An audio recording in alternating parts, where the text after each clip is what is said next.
Now the story of the drunken podcast that fights patriarchy and the two women who had no choice but to get it the fuck together. It's the secular Shethinkers. Hello and welcome to Secular Shethinkers, where secular girls geek out and justifiably rage. I'm your host, Dory Mooneyham, joined by my co-host, the Dirty Nerdy.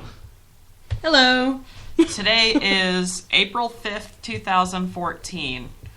Hang on, sorry. What'd you do? We're going to talk about one of our favorite comedy shows of all time, Arrested Development. Yay! We also have The Boss and Troll, a shameless product placement, and the stupid sexist song. But first, a word from our sponsors. Shethinkers is sponsored by Audible.com. To check out their service and get a free audiobook of your choice, go to audibletrial.com/Shethinkers. You can download books to your Apple or Android device and just about anything else you might listen through. Again, go to audibletrial.com/Shethinkers for any free audiobook of your choice. That's SHETHINKERS, Shethinkers! Yay. Alright. Well, Dirty Nerdy, what's our secret word for tonight? Got it ready? I got it ready. Alright. Are you ready? Tonight's secret word is cornballing. Kids sure do love it. Kids love cornballs. It's a favorite mid-afternoon snack. An afternoon delight, if you will. Cornballing is often used as an expletive in the show Arrested Development, but it is sometimes played straight by Lucille Bluth and Tobias with hilarious effect. Everyone's laughing and riding and cornholing except Buster. It originates from one of George Sr.'s entrepreneurial ventures in the 1970s. The cornballer was a device marketed to make homemade fried cornballs. Unfortunately, they were defective and very unsafe. Found to cause serious burns. Oh! Every damn time! The cornballer was made illegal in the U.S., but George Sr. continued to market it in Mexico. Insisting on the safety of the device, he kept one in the house, and the family still uses it. Learning to safely navigate this device seems to be a family tradition. Careful, don't touch that. Never touch that. Never ever touch that. Do not ever touch the cornballer. Oh, man. So, every time you hear us say cornballer or cornball or cornballing... Any variation of cornball, really. Take a drink. So that's like 5 right there. Yeah. Plus however many I said during that explanation. I'll just finish this drink. And you and I are just going to have to find ways to just constantly drop the word cornball into our conversations. We will. All right, well, let's... Goddamn rat fink cornballer. Let's see who our troll is for tonight. Okay. I wonder who it could possibly be. I don't know. Actually, Dirty Nerdy, I think this is the first ever in the history of Shethinkers. Is it? The long 33-week history of Shethinkers. This is the first time we've had a double down troll. It's Hobby Lobby again. Wait, no, I mean, we've had, like, Pat Robertson as a troll more than once, I think. But not 2 weeks in a row. Yeah, and not for a continuing controversy either. So the reason why Hobby Lobby is on our troll list again is because their 401k fund invests in, take a guess, contraceptions. Not just contraceptives, the exact ones that they're fighting against in court. Yep. Like, what the fuck, man?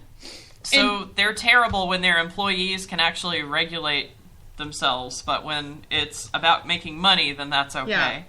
And I do want to point out that up until, I think, 2012, that all of these contraceptives, including the ones they're fighting against now, were included in their employee health insurance plans. It wasn't until they realized that there was, like, an obligation to it, that they had some sort of moral problem with it, So, you know, fuck Hobby Lobby, you hypocritical assholes. Yep.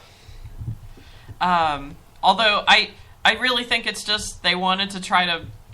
It's just really about Obamacare. It's not even about the contraceptives. They just want to bitch about Obamacare, and they were like, this seems like a way to do it. I mean, that's it as well. But I think they also have a hand in the whole anti-choicers movement to redefine abortion and try to have the Supreme Court redefine when pregnancy begins. That's really what they're all trying to do. So, yes, it's fun to try to take down Obamacare. Yeah, yay. Oh, that's what conservatives do for fun, right? Yeah, that's like their weekend frolic is trying to take down Obamacare. Man, there's got to be better ways to pass the time. I like to drink accidental Everclear punch. That's what I like to do. And now we're drinking accidental super hard lemonade. All accidental. Yes. But yeah, I mean, yeah, it's fun to try to take down Obamacare, but the end goal really is to push that anti-choice movement.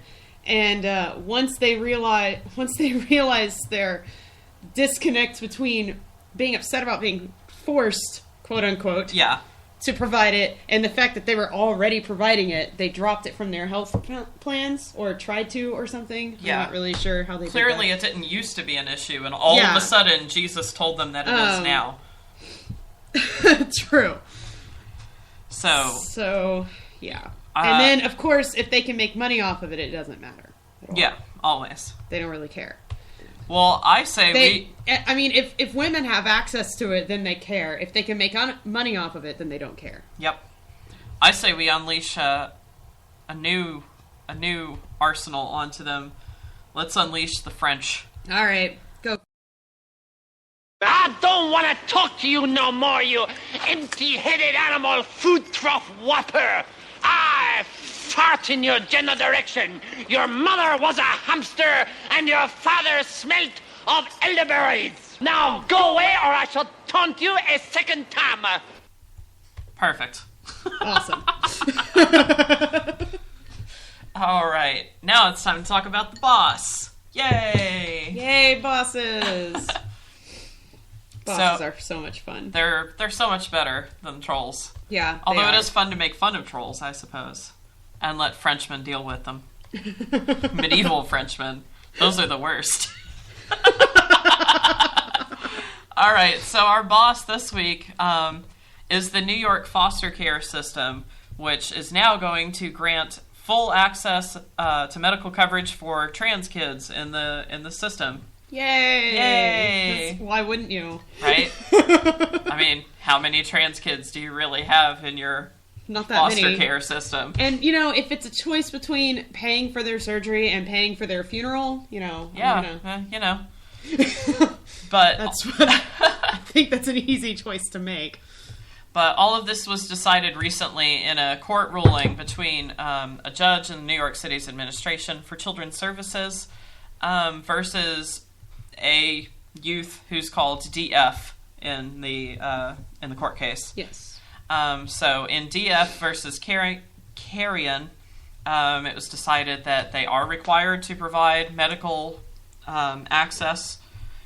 So, yeah, and it's not just for DF, it's for any trans person. Yeah, that was the first question I had was, is this only a court ruling that is narrow enough to only apply to DF, or is this for everybody? But looks like it's for any trans kids in the foster care system, so that's awesome. Yep, pretty legit. Yeah. So now they gain access to therapy and hormones and surgery and everything else, so you can't beat that. Nope. All right. Well, are you ready to talk about some Arrested Development? I am so ready. I love this show. How did we not do a show on Arrested Development already? I don't even know. Like, this is one of my favorite shows, and I've watched it over and over again. One of the best parts about the show is that it gets funnier every time that you watch it. It does. There are new jokes. Every time you watch it, there's new jokes. Like, the first time through, you're just trying to pay attention to the storyline, which is funny. Yeah. The storyline is funny, but it's not a normal sitcom where the jokes are straightforward. sometimes There's no laugh track. no. Well, there's no laugh track, so that helps. Which is always a plus. But I mean, it's like there are the normal sort of, you know, spoken jokes in conversation. But then there's like little visual jokes that you pick Yeah. up on after watching it a couple times. Then there are like the running gags where you don't quite notice it building up as a running gag until you've watched it a few times. I'll take care of baby. Yeah, my cat is trying to jump onto the table. It's because I gave him a piece of food earlier. Well, that's what you get. Don't feed my cat. Sorry, I'll let him starve next time. Yep. Because he's starving, clearly. He can go eat Kess's food. Alright, so let's talk about the family members and what's hilarious about each and every one of them. Okay. So... Shall we start with the matriarch of the family? Yeah, let's start with the matriarch, Lucille Bluth. She's a racist, alcoholic, a horrible person. Cold and unforgiving, isn't that what yes, the publicist calls her? Cold and unforgiving. She has nothing. She has nothing but criticism and negative comments for the people in her life, especially the people who are closest to her family. Yep. She's really particular about her Tom Collins. Yep. Try not to drown it. No, that's Mallory Archer. It's both of them. You're getting them confused. That's because they're the same character, just on a different show. If I wanted to drink something with your thumb in it, I'd flick the inside of your ear. So Lucille Bluth, it's great. I mean, I don't want to give too many spoilers away, but fuck it. I'm just going to. On the fangirl episodes, it's always a given. Spoiler alert. I was elated to find out at the end of the end of the first run of the series, pretty much, that she was actually the mastermind behind all of the company's problems. Yeah. Like, the show starts out with George Bluth getting arrested for, I don't know, fraud. It keeps changing. Like, the case against it's like, I think it's for spending the company money on personal funds, basically. It starts out as an embezzlement case, and then just... snowballs from there. Yes. And then it turns into light treason charges. You know, like you do. So I guess now we're talking about George, right? Yeah, we'll talk about George Bluth a little bit. He is the patriarch of the family.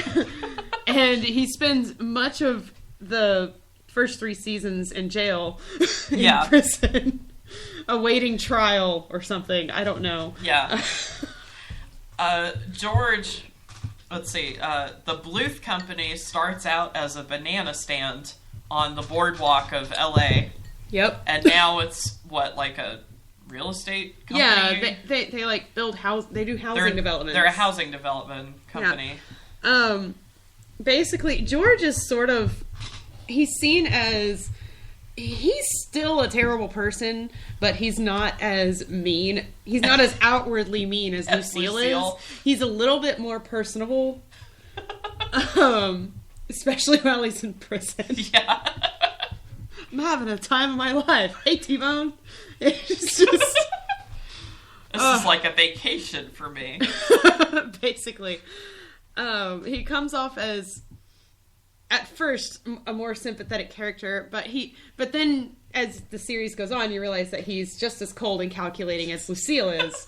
And he spends much of his time pitting his sons against each other. Yep. Michael and Job. And at this point, I think he just does it out of habit. I don't think that it's necessarily on purpose. He doesn't even sell the boy fights videos anymore. Yeah, he used to pit Michael and Job against each other. To get them to fight. To get them to fight and then sell the video, and it was called Boy Fights. Boy Fights 2, a backyard picnic, or whatever it was. Which apparently are wildly popular in Mexico. A lot of the things George does are wildly popular in Mexico. Yep. Like the cornballer. Yes, like the cornballer. Which gets him sort of killed. Yep, kind of. But not actually.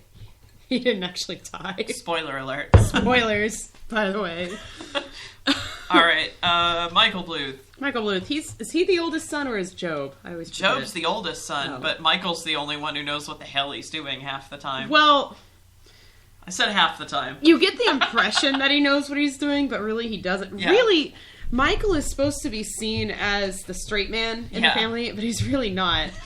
He's supposed to be seen as the one that's the ethical and He's the does one who's morally supposed right to thing. hold the family together, basically. But he's just as selfish and terrible as all the rest of them. he's just more able to... Yeah, he's more aware, and so he's able to hide his selfishness and terribleness a little better than everybody else. That way he can, have moral superiority over Yeah, he's got that little superiority complex or something. Yep.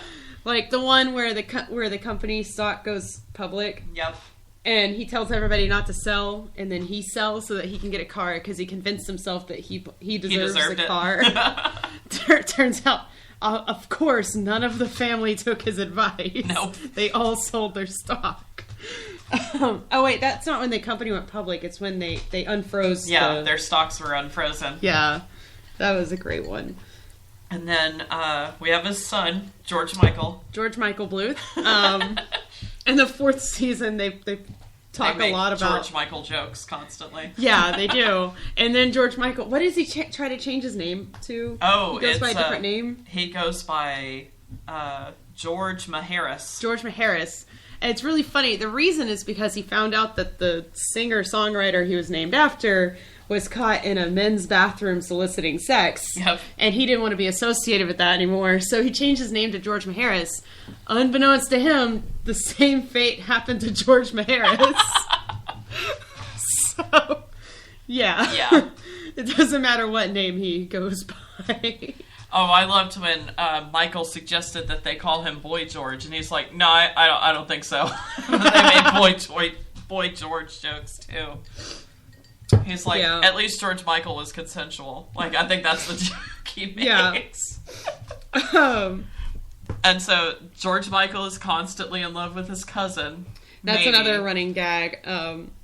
I love that her name is Maybe in the very first episode. One of the He's running like, gags "You're of the my show- cousin," and she goes, "Maybe." One of the running gags in the show is there's women named adverbs. Yeah, that's right. There's Miss Barely. There's Maybe. I know there's more of them. Yeah. Well, I was going to say that the running thread throughout the first 3 seasons is whether or not Maybe is actually related to George Michael. Yeah. Because for a while he thinks that she's his adopted cousin. Because Tobias mentions that they had trouble conceiving. And he gets a little too graphic for talking to his nephew. His 14-year-old nephew? I know. He's like, I don't really want to hear this. No, not how where babies come from in general. I meant Maybe. But yeah, so George Michael is convinced that Maybe is adopted, and then he finds the video. They did a video of her birth. And No. It's something. What was it? It's the birth announcement that they sent out, and it's Lindsay has like a water birth or something, and her bathtub is like bloody and disgusting, and it's her screaming, and it That's says, what it was. "Waiter, there's a girl in my soup." And that's how they announced it. But it does turn out that she's not his cousin. Sort of, yeah. Sort of. I mean, yeah, they're still cousins, they're still family, but it turns out that her mom was adopted. Yeah. And they just didn't tell anyone. Speaking of, want to talk about Lindsay? Yeah, we can talk okay? about Lindsay. She's a pretend activist. That's what she does for socializing. you Yeah, know? she goes and gets involved in like environmentalism and stuff like that, but she doesn't actually give a shit. And usually It's they're just- for conflicting groups half the time. Yeah. Like the Hoop Hands Off Our Penises group. Yeah. And then she's got like another one where she's fundraising for Hasidic Jews or something. Like, Pretty much, she just goes with whatever charity or activist group will serve her interest in the moment. And usually that has to do with, is there a guy that I can cheat on Tobias with? Yep. Although she never ends up being able to cheat on Tobias. She's so terrible at it. Goddamn, Lindsay must be really sexually frustrated. I know. I hope she has a vibrator. She is. She tells Tobias numerous times, just fuck me already. Right? That's what she tells him when he says, say something scary to me. Fuck me. No, that didn't work. I'm sorry, Lindsay. Or, I like when Michael is bragging to, Lindsay that he came, like, 3 times with some girl that he was with. And she's like, big deal, 3 times. I've had 3 times, plenty of times. And then it's her, like, finishing with a vibrator. Yep. Speaking of Lindsay not having sex with Tobias, we can talk about Tobias Funke. He is a psychiatrist who lost his license. Because he called himself an analrapist, for one. He's the first analyst/therapist, or analrapist. No, it's pronounced analrapist. Not anal rapist, which is what it looks like. But so, he loses his license because he tries to perform CPR on somebody who's sleeping by the beach. Yeah. So he loses his license and then suddenly realizes that the universe is telling him to be an actor. And he's a terrible actor. Yeah, what's the biggest part he gets? Like, Confidence Man 2 or some shit? Like, I thought he got Scared Prisoner or something. Frightened Inmate number 4 or something. But then he wouldn't do it because it turns out it was a shower scene and he's a never nude. Yep. That's another running gag on the show. That, so far, the DSM-5 still does not recognize. No, it does not. Even though there are literally dozens of them. So yeah, Tobias Funke, he's completely oblivious to just about everything, and so is Lindsay. Yeah, like, they both really are. But he always makes Freudian slips, wildly inappropriate sexual innuendos, and gay sexual innuendos, which is what makes it hilarious. Yeah, and Michael once told him that he should record himself, so he did. And he started listening. He's like, well, that's out of context. Nothing wrong there. And it's stuff like, what is it? If I need to suck one up for the team, I will take a chubby or something like that. Like, it's ridiculous. There's nothing wrong with that one. Or when he's like, oh, but get me in bed with an old pro like Robert Redford. And like, it's constantly. They're just like not even... don't even tie in with what's being discussed half the time. He's just suddenly telling everyone his sexual fantasies. I love when Tobias and Lindsay try to open their marriage, and they both end up with that super butch bodybuilder, like the really buff dude. And Tobias thinks he's a girl for some reason.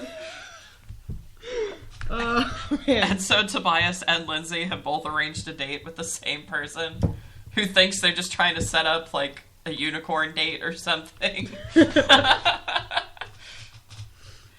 So amongst all of that, they have a daughter named Maybe. And Maybe is so starved for attention that she's constantly doing shit to piss off her parents, who don't even notice that she's doing shit to piss them off. Not only that, but Maybe's like the con man out of all of them, because she is. She's the best. She's like a pathological liar and a con man or con woman, whatever. I love when she's trying to embezzle from the banana stand, but she does it the opposite way. She's like, no, you see, if you just throw...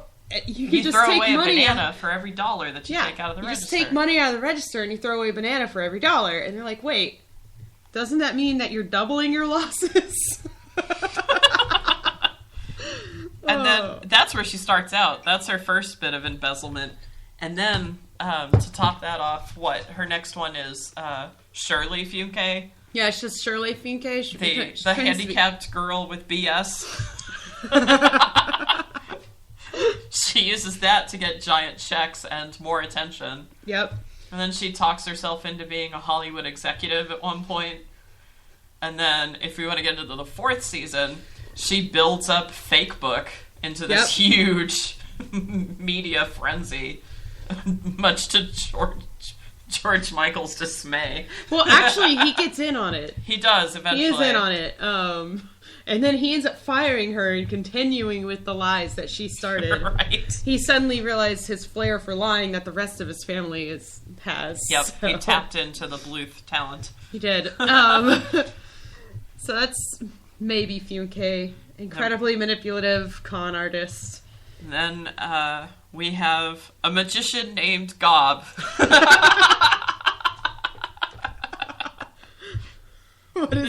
What does he say? A trick is something a whore does for money? Right? Illusions. Illusion. A trick is something a whore does for money. Or candy, if he's in front of children. Yeah.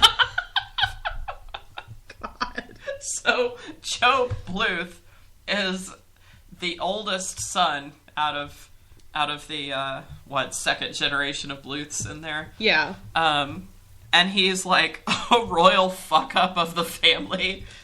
Oh, yes. He's a failed magician. And he and Michael are always vying for the CEO position for the Bluth company. And this is where it gets back to George Bluth, who's always, like, George Sr. Who's pitting them against one another. He pits them against one another on purpose. And I love when Joe becomes CEO and he installs that pool table in a room that's too small for you to play pool in. Right. Oh, it's wonderful. Yeah. It's pretty great. And,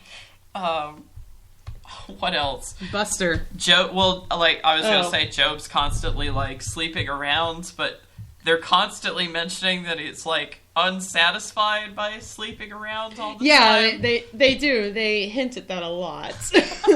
So there's at least two characters that they hint at being gay constantly. At least two. Yeah, at least two.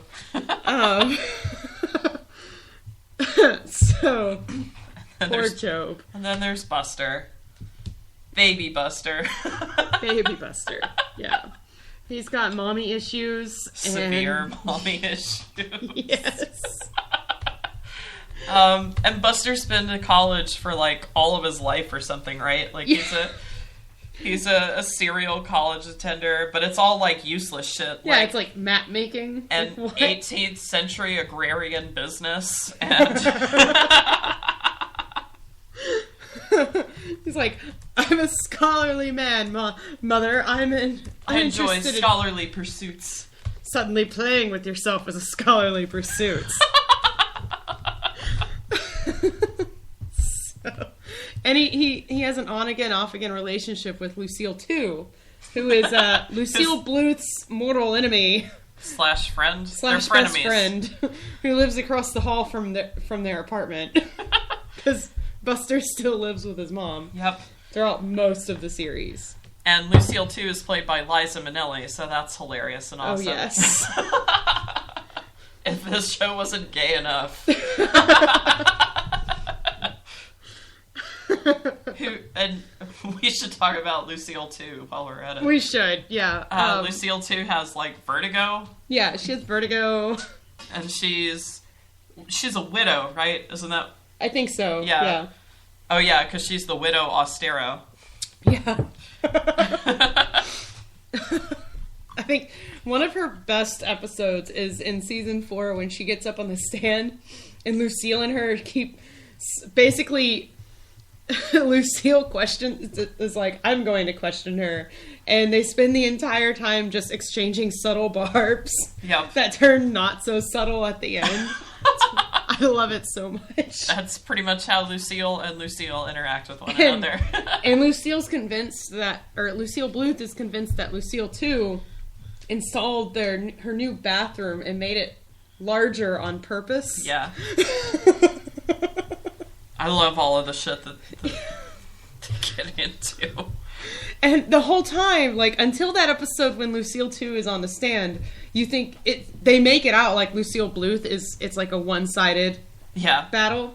They make it out like Lucille 2 is just this innocent old lady who thinks that they're friends. Yeah. And then she gets up on the stand and it's the worst thing ever. It's like, oh no, she has done all these things on purpose. They know what they're doing. Yeah. Because it just makes it look like Lucille Bluth is paranoid. Yeah. Like, thinking that Lucille, too, is doing these things to sabotage her home life and stuff. But But really, Lucille, too, was doing those things on purpose. I like that Lucille Bluth, even when she's in another home, when she's talking about Lucille Ostero, she'll just scream, "That bitch!" And she'll, like, turn her head. Michael's like, "She can't hear you when you're at my house, Mom."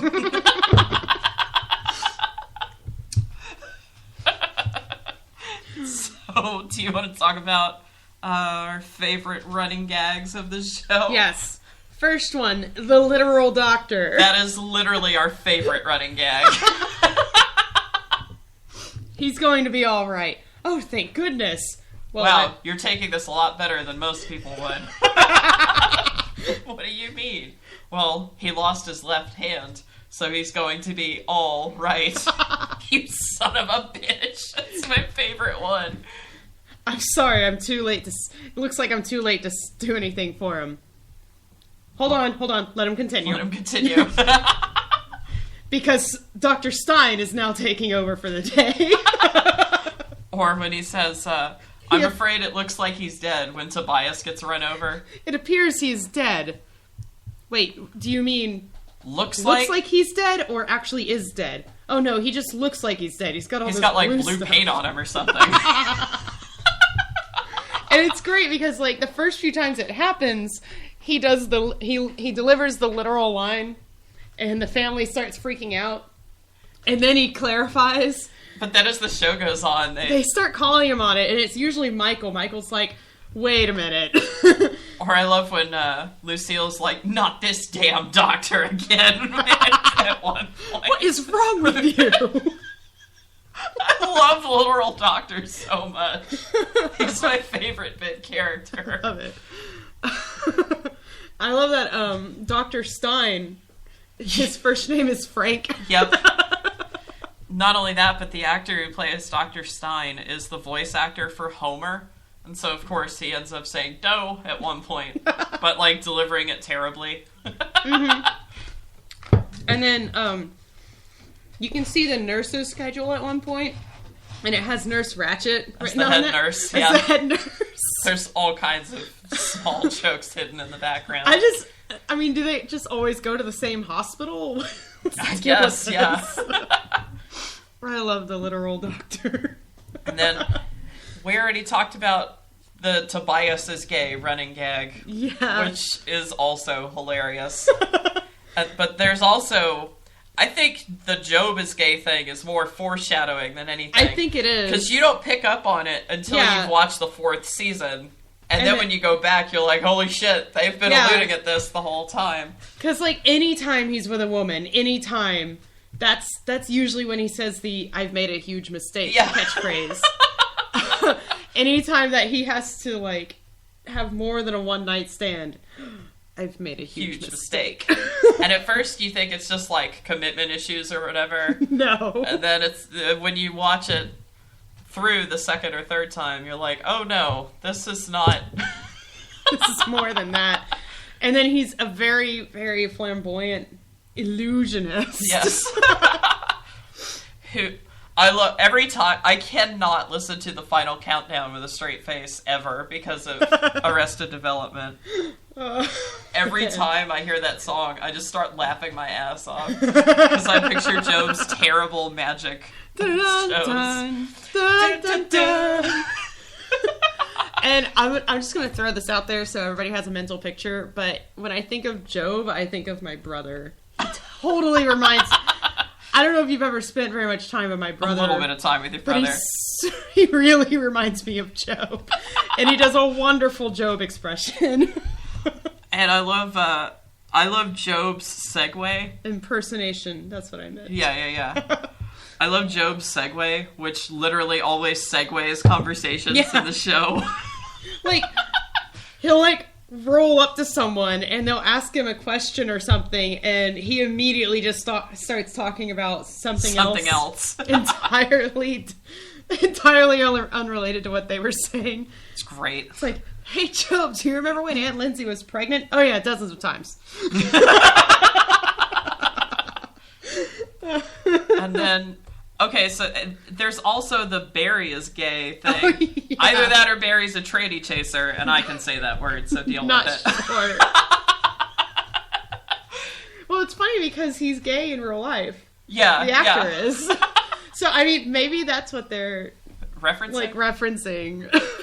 Well, and Barry is their useless lawyer, who's played by the same actor who's the Fonz in Happy Days. Yeah, he's Henry Winkler. Funny aside. In one of the episodes, he actually jumps over a baby shark. Oh my god, that was so hilarious, and He's I like- had missed it. He goes, well, I gotta be at Burger King, and he just jumps over a shark and walks away. I didn't even pick up on that until we were getting ready for this show. I know. So great. Because I just saw it as like a dead fish or something. No, it's a shark. And then when we watched it, I was like, holy shit, that's a shark. He's And- jumping a shark. For listeners who don't know what that means, Jump the Shark is a TV trope that's named after Henry Winkler's Fonz character when he literally jumped over a shark. In Happy Days. In Happy Days. And that's when the show got terrible. Yeah, it's supposed to be like the definitive moment when a show just went It went from good to over absurd. the top and ridiculous. Yeah, exactly. It's sort of the defining moment of when the show starts its decline. Yeah. So they had Barry literally jump the shark. Not to be confused with the opposite, which is growing the beard, which is a reference to Star Trek Yes. Next Gen. That's when a show starts getting good. And then there's one that was suggested for the new Tomb Raider game called Shrinking the Boobs, which is when a video game franchise starts focusing on story and gameplay rather than, I don't know, titillating teenage boys. Boob dynamics. Yeah, boob dynamics. Dynamics of programming how boobs jiggle. I don't know. Whatever. All right, so next running gag, the Charlie Brown music. I love the Charlie One of the Brown best music. thing about... All right, so they do it all the time. Something sad will happen to a character, and they'll play the Charlie Brown Christmas music while they walk around sadly or just Moping. late. Yeah, while they're moping. The funniest one, I think, is when George Michael... I don't even remember what made him sad, but he's walking down the street to the sound of the music. And at one point in the background, you see a dog sleeping on top of a doghouse. Yeah. I think my favorite is the one where Tobias freaks out and he's like, where the fuck are my hard-boiled eggs? And then the music starts and he mopes away from the fridge. It's so bizarre. Is that the same episode where we see Anne with eating hard-boiled eggs? Yes. She calls it a man egg. Are you okay? I don't feel so well now. I don't want you getting egg all glittered up for Easter. Oh, we forgot. Hold on. You're skipping ahead a little bit. Oh, we're not okay, on all right. We're not on the Anne running gags yet. We're still talking about Charlie Brown music. We should throw out that Anne is George Michael's plain girlfriend. Very plain, bland girlfriend. They call her bland sometimes on accident. All right. Okay. Life lessons. Life lessons. So, George Sr. Knew a man at one point who lost his arm While working for the Bluth Company. Yeah, so he apparently is always employed by the Bluth Company from now on. And he used to hire him to teach his kids life lessons. Like, that's why you always leave a note. Yeah. Like, it didn't matter what it was or how contrived, somehow not doing the thing that they're supposed to do would end up in a... Would result in a man losing his Yeah. arm. And while they'll be freaking out, and then suddenly he'll be like, and that's why you don't yell. And that's why you don't teach lessons to your son. There's also, and that's why you don't teach lessons to your father. Wait, did you just teach me a lesson? about not teaching lessons? It was Yeah. my last lesson. It was not his last lesson. Not at all. I love the life lessons. They're So do I. hysterical. And I like when Buster loses his hand and then he teaches a lesson that you shouldn't use amputees to teach lessons. I like on the that's why you should always leave a note when Lindsay has no idea what that lesson was about. Right? I thought he was trying to get us off dairy. Because George Sr. is in the car yelling at the kids about not leaving a note. Like, so now they have to go get a gallon of milk from the store. And then he runs over a guy, and the guy, like, at the end explicitly says, and that's why you don't leave. That's why you always leave a note. And somehow Lindsay didn't pick up on this. Well, I like how Lindsay is flipping the shit out during that flashback, too. She's, like, fucking traumatized. All the kids are, but nobody looks as freaked out as Lindsay does. It's just another marker of her obliviousness to anything else that's going on. Like, I thought he was trying to get us off dairy. What? Why? Because they had to go get a gallon of milk. Right. Oh my god, I just now got that. Yeah. I just now got why she associated it with dairy. Right. You see, every time you watch this show, it's something new. You pick up more shit. Every time. Alright. Every damn time. Alright, the next running gag is the chicken impersonations. I like how none of them can do a chicken impersonation accurately. Have any of you even actually seen a chicken? They do this weird dance, and they're like, "Ba-ba-ka, well, ba-ka." they all have a different version. They do. Like, what is it? Job's is the ka-ka-ka one. And as it turns out, Job's version is, like... It's Mexican slang for being gay, somehow? Or, I'm not sure. It's Mexican slang for some sort of horrible insult. No, it's for being gay. Is it? It's the I'm a homosexual dance in Mexico, apparently. Which is even funnier, because it's more foreshadowing of Job being gay. Shit, you're right. Man. So yeah, if you ever have a lonely afternoon, just go on YouTube and look up Arrested Development chicken impersonations. I think you see like 4 of them. Because there's Lucille's, which is like, what was that again? No. And then Lindsay's is the cha-chee-cha, chee-cha. And I think George is the cuckoo-ca-cha one. I like when Tobias gets in a fist fight with Joe because he's like, the chickens don't clap. He gets in a fight with Joe over it. Guys, hey, there's an easier way to settle this with a game we like to call Chicken. My favorite is when, like, all, like, 4 of them are fighting over who's a chicken, and they all start doing their own impersonations. Versions, yeah. All in the same room, because usually they do it and only one person. This time it's like 4 people all at once. That's one of my favorite segments. Like, I don't know if when they were auditioning for the show, they were like, oh, and you need to come up with a completely inaccurate chicken dance. Like, is that something they had to come up with for character development? I don't know. I'm hoping that the writers didn't sit around figuring this out for each of them, and they just let the actors figure it out on their own. Writing ridiculous chicken dance in the script. We'll let it go from there. The Never Nude. Never Let's Nude. talk about that. Literally dozens. There are literally dozens of Never Nudes. Well, they have... Okay, so Tobias is a Never Nude, and so he always wears short shorts under his... No, not just short shorts. Oh, cutoffs. Yes. They're cutoffs. They are cutoffs. Underneath everything. Even when he's in the shower. He comes out of a dressing room where he's trying on a Speedo, and the Speedo is on over the cutoffs. He's like... Does this Speedo adequately hide my thunder?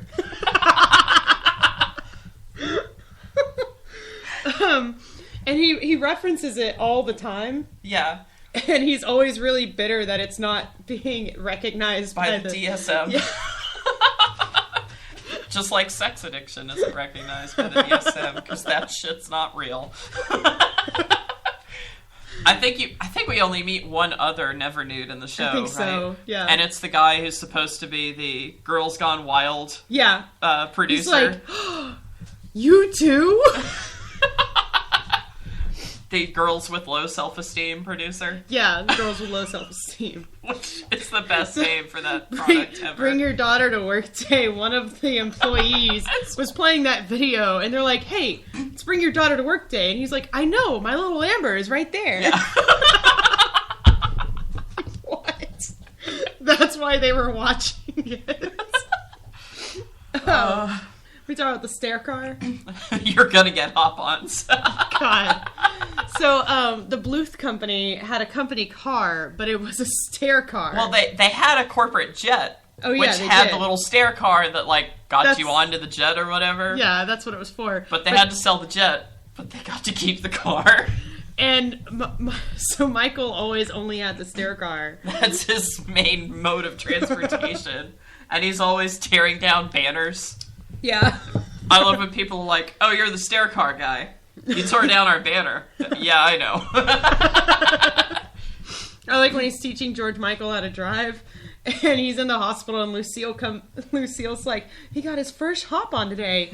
What? You're supposed to record that for me. Yeah. I like in the 4th season when he gives George Michael the stair car as his, like, going to college car. And he gets it wedged in the parking garage or something. Yeah. That's great. So Ron Howard references. Yep, those are hilarious. The narrator is Ron Howard. Yeah. And they reference Happy Days and Andy Griffith. And Andy Griffith all the time. Yeah. My favorite is when that PR lady comes to George Michael and she calls him, like, an Opie piece of shit or something. Yeah, she calls him Opie at one point. And then narrator. And then the narrator is like, she had crossed the line and had best be watching her mouth. And then maybe gets, like, the Opie Award or something. Yeah, she gets the Opie Award, and it turns out that's actually an insult. Yeah. Because she gets the Lifetime Achievement Award. Yeah, because it means that... your career's dead. Yeah, it means you're not going to do anything else. And then in the 4th season, Ron Howard is actually... In the show. And they have George Michael and Michael both trying to date his daughter. Yeah. His illegitimate daughter. Rebel Allie. I don't blame them. Rebel Allie's pretty attractive. Named after the alley she was conceived in.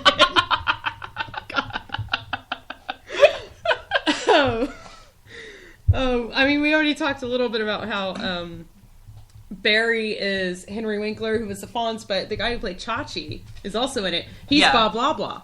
Yep. Bob Blah Blah Blah Blog. That's a running thing too, right? Like the Bob the Blah tongue Blah. twister Bob Blah Blahs. Yeah. But yeah, I like when they straight up use the word Chachi at some point. They do. When Bob Blah Blah is defending Barry Zuckercorn in a case where, oh yeah, Barry Zuckercorn's like a pedophile or some shit too, right? He's a terrible person. And he's like, can you reach the tchotchke on the other side of the gate? And he's like, no, I can't reach it. And he's like, he has some kind of, if the glove don't fit. Yeah, if the glove don't fit reference. I forgot about that until just now. This next thing would be religious conversions. Right. George Sr.'s the first one, I think. Yeah, I think so. He converts in prison, sort of. He becomes Jewish. And I love when the PR lady is like, oh, your father's religious now? That's great. We'll play that up. Lucille goes, yeah, who doesn't love the Jews?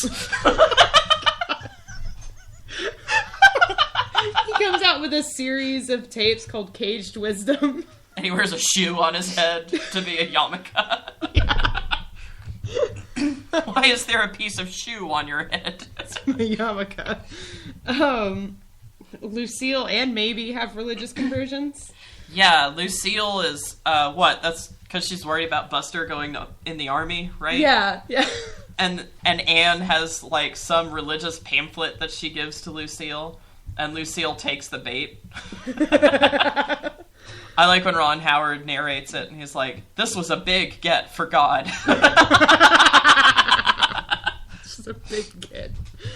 And maybe doesn't even really become religious. I just love the, do you guys know where I can get one of those lowercase t necklaces?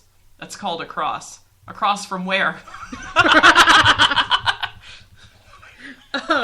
They've got Job's sort of when he's gonna marry Anne. Yeah. Oh yeah, because he becomes the Christian magician. Yeah, he becomes the Christian magician and tries to, like, instead of on their wedding day, he puts himself in a tomb. He's supposed to emerge. He's like, Jesus was in the tomb for 3 days. I'm gonna go in the tomb for 2 weeks. I like how he's just proving all the shit that Jesus did are magic tricks. And doesn't pick up on the fact that Christians might be less than thrilled about it. Yeah, he's like turning water into wine and shit. And he actually does a walking on water routine. Yeah. I just remembered that. Yeah, it's like in the 2nd or 3rd season. Yeah, when Michael's dating the British lady. Yeah. That he thinks is just eccentric, but actually has a mental disability. Yeah. Oh, man. So, yeah, Job. Oh, Job. yeah. Uncle Father Oscar. Oscar is George Sr.'s twin brother. Yeah. They're played by the same actor, of course. Except one has hair. Well, this isn't the only time that they have a twin or quintuplets. Yeah. They're actually just played by the same actor. Andy Richter is apparently one of 5. Yeah. I like when one of the twins... I love when they have Andy Richter. I like when they say one of the twins doesn't allow his picture to be shown. Yeah. But using composite imagery, we estimate it would look something like this. So they just take one of the faces and move it over to the other one. It's just Andy Richter. But, okay, all right. Uncle Father Oscar. We're not on Andy Richter yet. Uncle Father Oscar is... Oscar is convinced that he's Buster's father. Yeah. And that's a running gag during any interactions with Oscar and Lucille or Oscar and Buster. Like, whenever Buster says something about his father, then they play, like, that whimsical music, and Oscar says some kind of Oscar comment about stares it. at him meaningfully. Yeah. And I think at one point, Buster figures it out that Oscar is his father and not George. Yeah. And then he gets angry and goes in the ocean and loses his hand. Who knows? The next time I'll get to touch his hand. Lucille! That's great. Really, Oscar's sitting at his bed holding his hand while Buster's asleep. Yeah. Before he loses his hand, and he's like, I don't know when the next time I'll be able to hold this hand will be. You won't. That's a whole other thing, though. Right. Job's whistling S's. I forgot about this one. Yeah, anytime he gets hit in the mouth.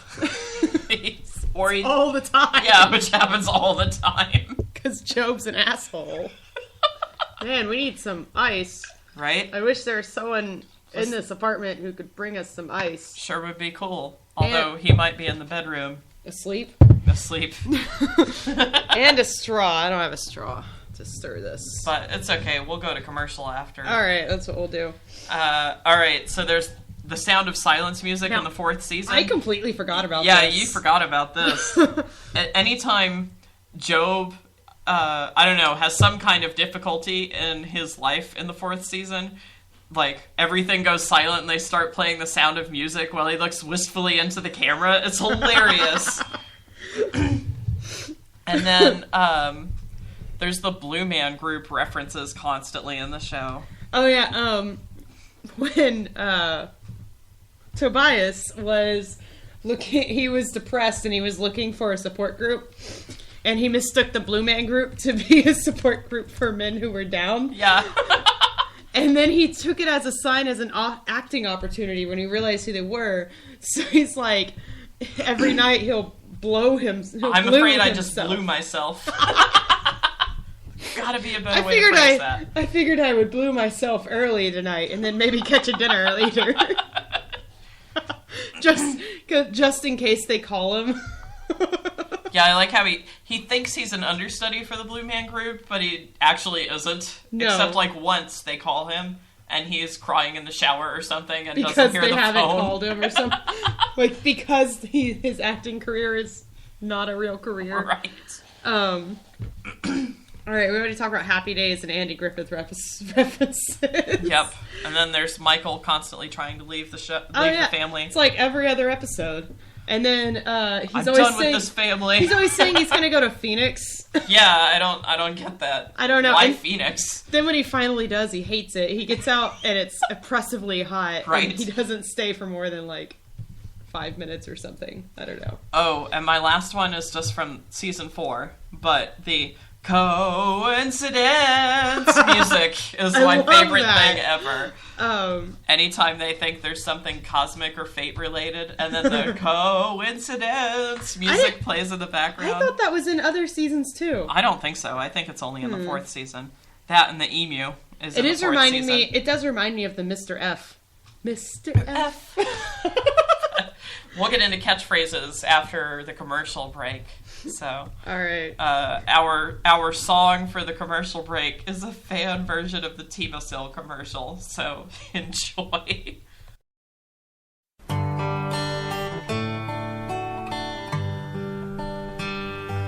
There's no I in Timosil, at least not where you'd think. So let's get together and make a choice, and for once we'll be in sync. Timosil. I never thought I knew you well, Timosil. but now I think we really gel.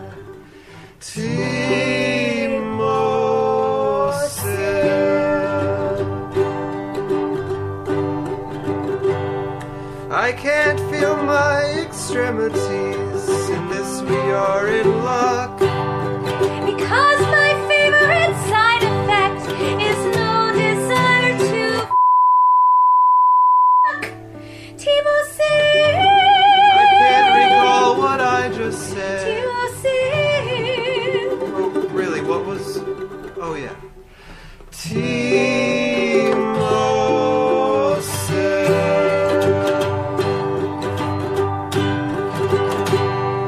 My eyes are playing tricks on me. Will the next dose bring a hunky, horny, homeless man? I'm seeing the same thing. Timosil. I never thought I knew you well. Timosil. But now I think we really gel. Timosil.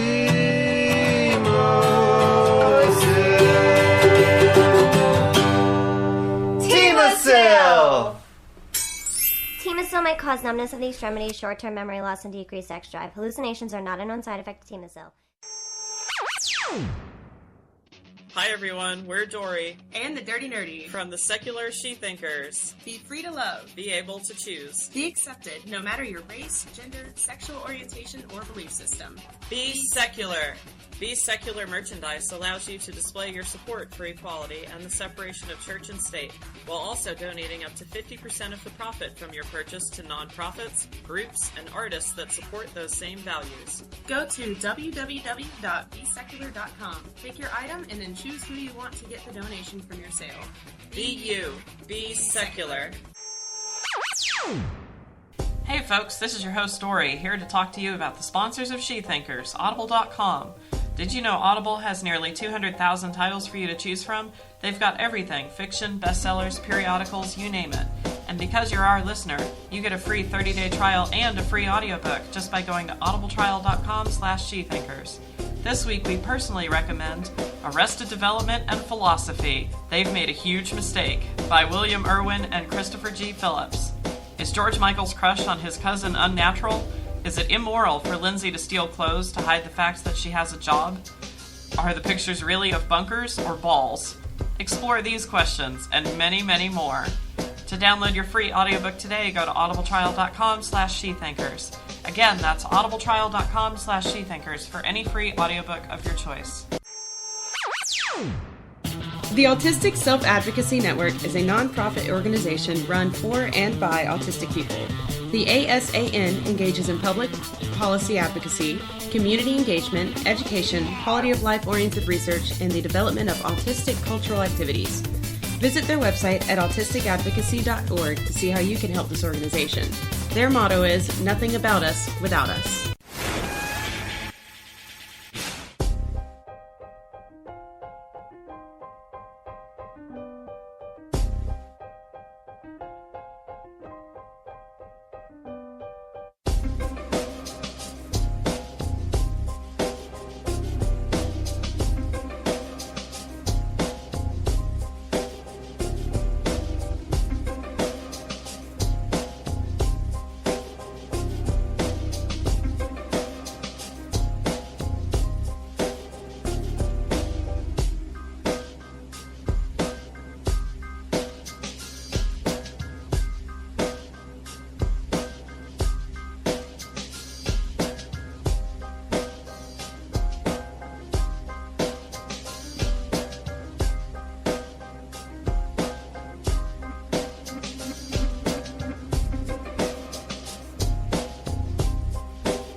Hey, we're back. I love when it's like the episodes where Buster and Job interact a lot. Yeah, those are my favorites. When they get Job to motivate Buster. Now, the next time you do this without getting punched in the stomach, you'll feel a lot better, or whatever it is, right? You'll have a lot more fun. Yeah, you'll have a lot more fun. Chickens don't clap. Okay. Love them. So we're going to talk about catchphrases next. Yep.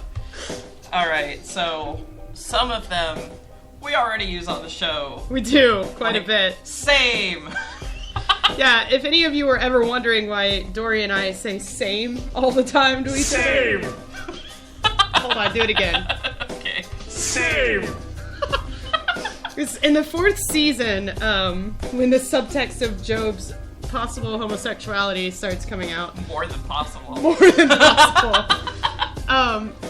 They had introduced his mortal enemy, Ben Stiller's character before, hadn't they? Yeah. I forget what his name was. Tony Wonder. Tony Wonder.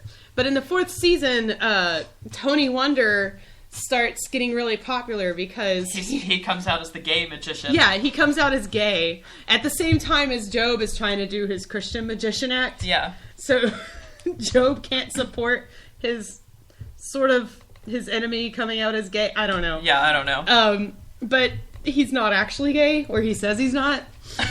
But Job wants to catch him pretending to be gay, like so that he can out him as not gay to his new gay fans. Yeah. So Job pretends to be gay and pretends to seduce him.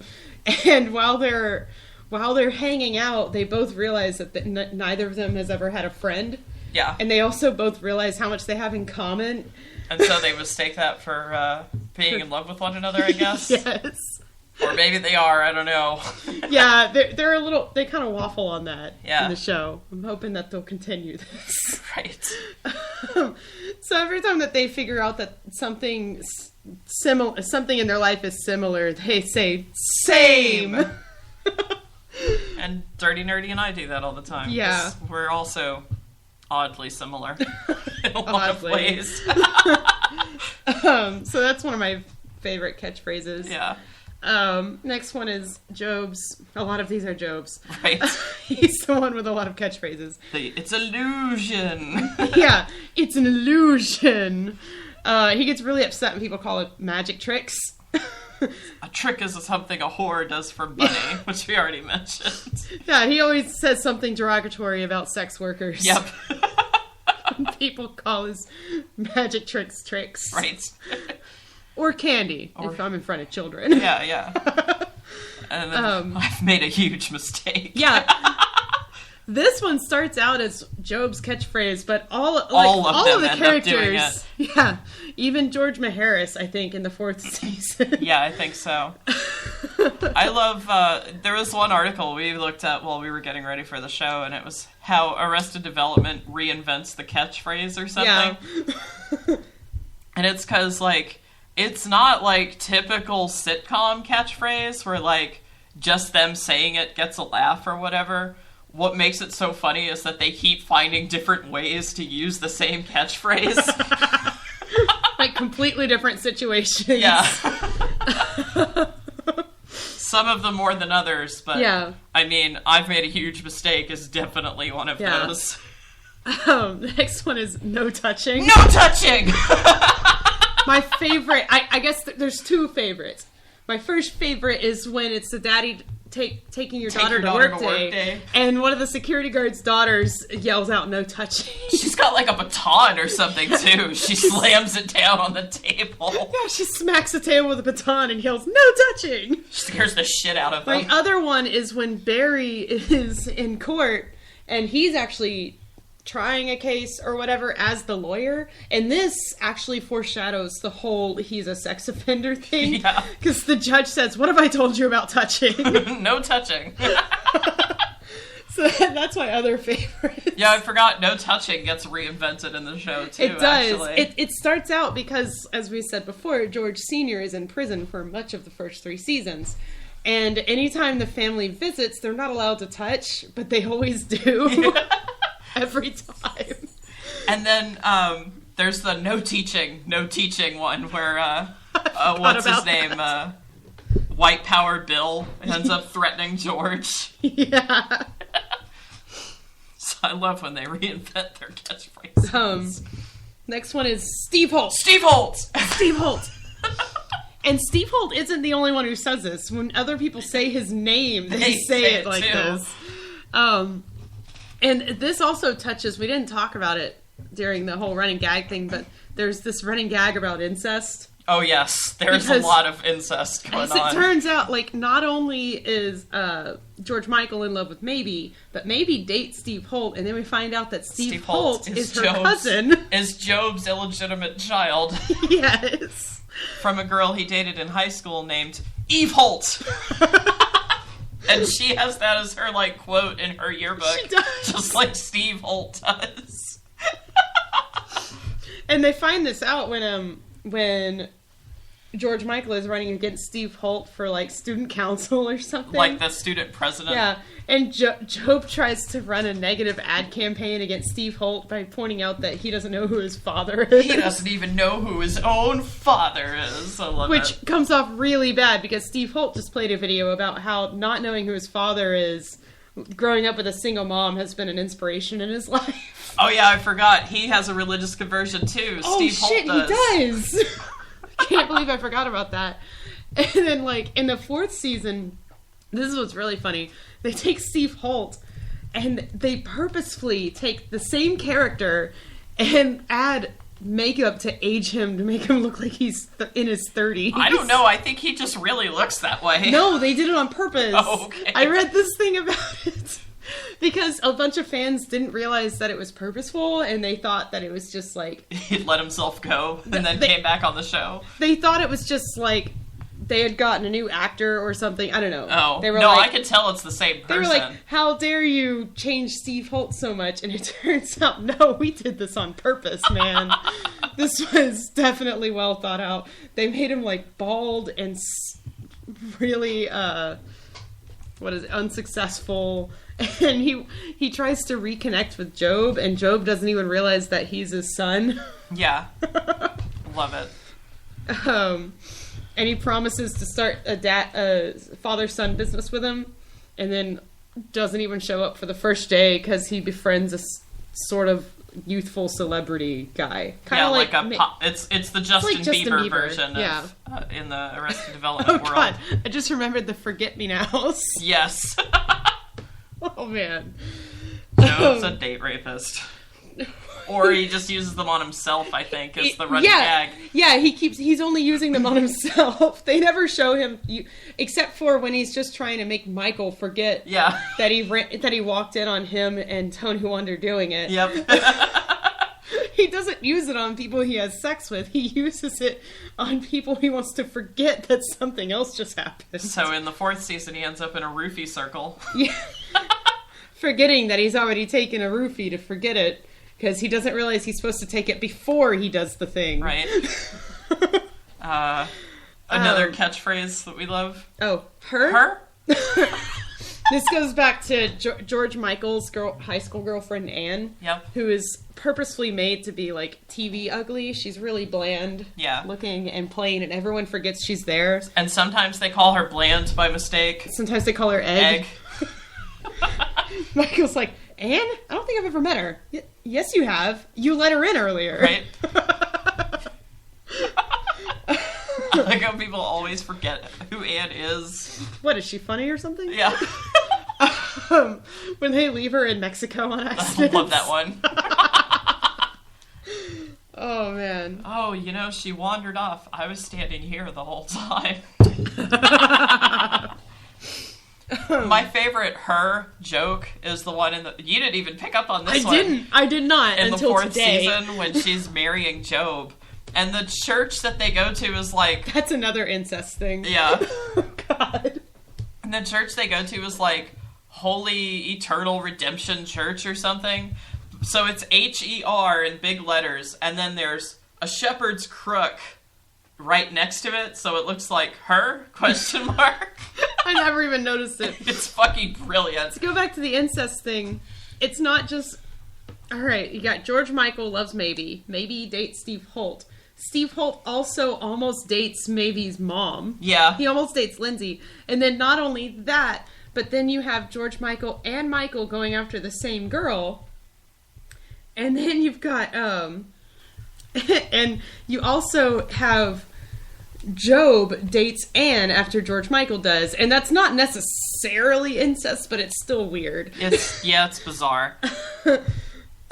They have a lot of sharing lovers. And, Marta. Yep, Marta. And Job is always trying, anytime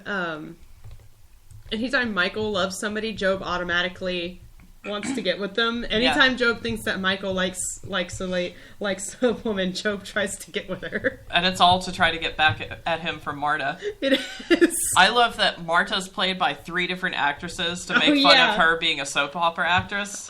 I forgot about that. Because in soap operas, they routinely change actresses and actors without like telling the audience. Or yeah, anything. they just do it, and you just assume it's the same character.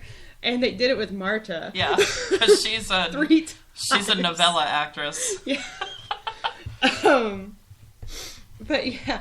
Oh, my favorite thing when Job tries to steal Michael's girl is when Job gets a date with a girl who's like 17. Yeah. Again, and this isn't Not the last time yeah. that he does this, because he dates Anne, who just turned 18 or something. And the girl that he's going on a date with would only say she would go if she had a chaperone. So she brought her tutor, who's like this homely looking woman. Yeah. And Michael's nice to her just because he's a decent person. He's a decent human being. Job mistakes Michael's basic human decency for sexual lust. Yeah. And starts hitting on Najgalia in front of his dates. It's great. I like when that 17-year-old breaks up with him and he's like, come on, I took out a full page ad of the yearbook for you. Doesn't that mean anything? And it's clear that they never actually did anything. Yeah. They make it clear. That's usually like explicitly stated about pretty much everyone that Job claims to have slept with. Yeah, it's almost like when he marries Amy Poehler. Yeah. and they haven't consummated their marriage. But he keeps claiming that they have. Yeah. And it's really funny because Job is played off as some sort of playboy, but he doesn't actually have sex with that many women. Yeah. He just pretends that he did. And that goes back into the gay subtext. Yep. Because he constantly tries to make himself feel better by making fun of Michael for only having sex 4 times.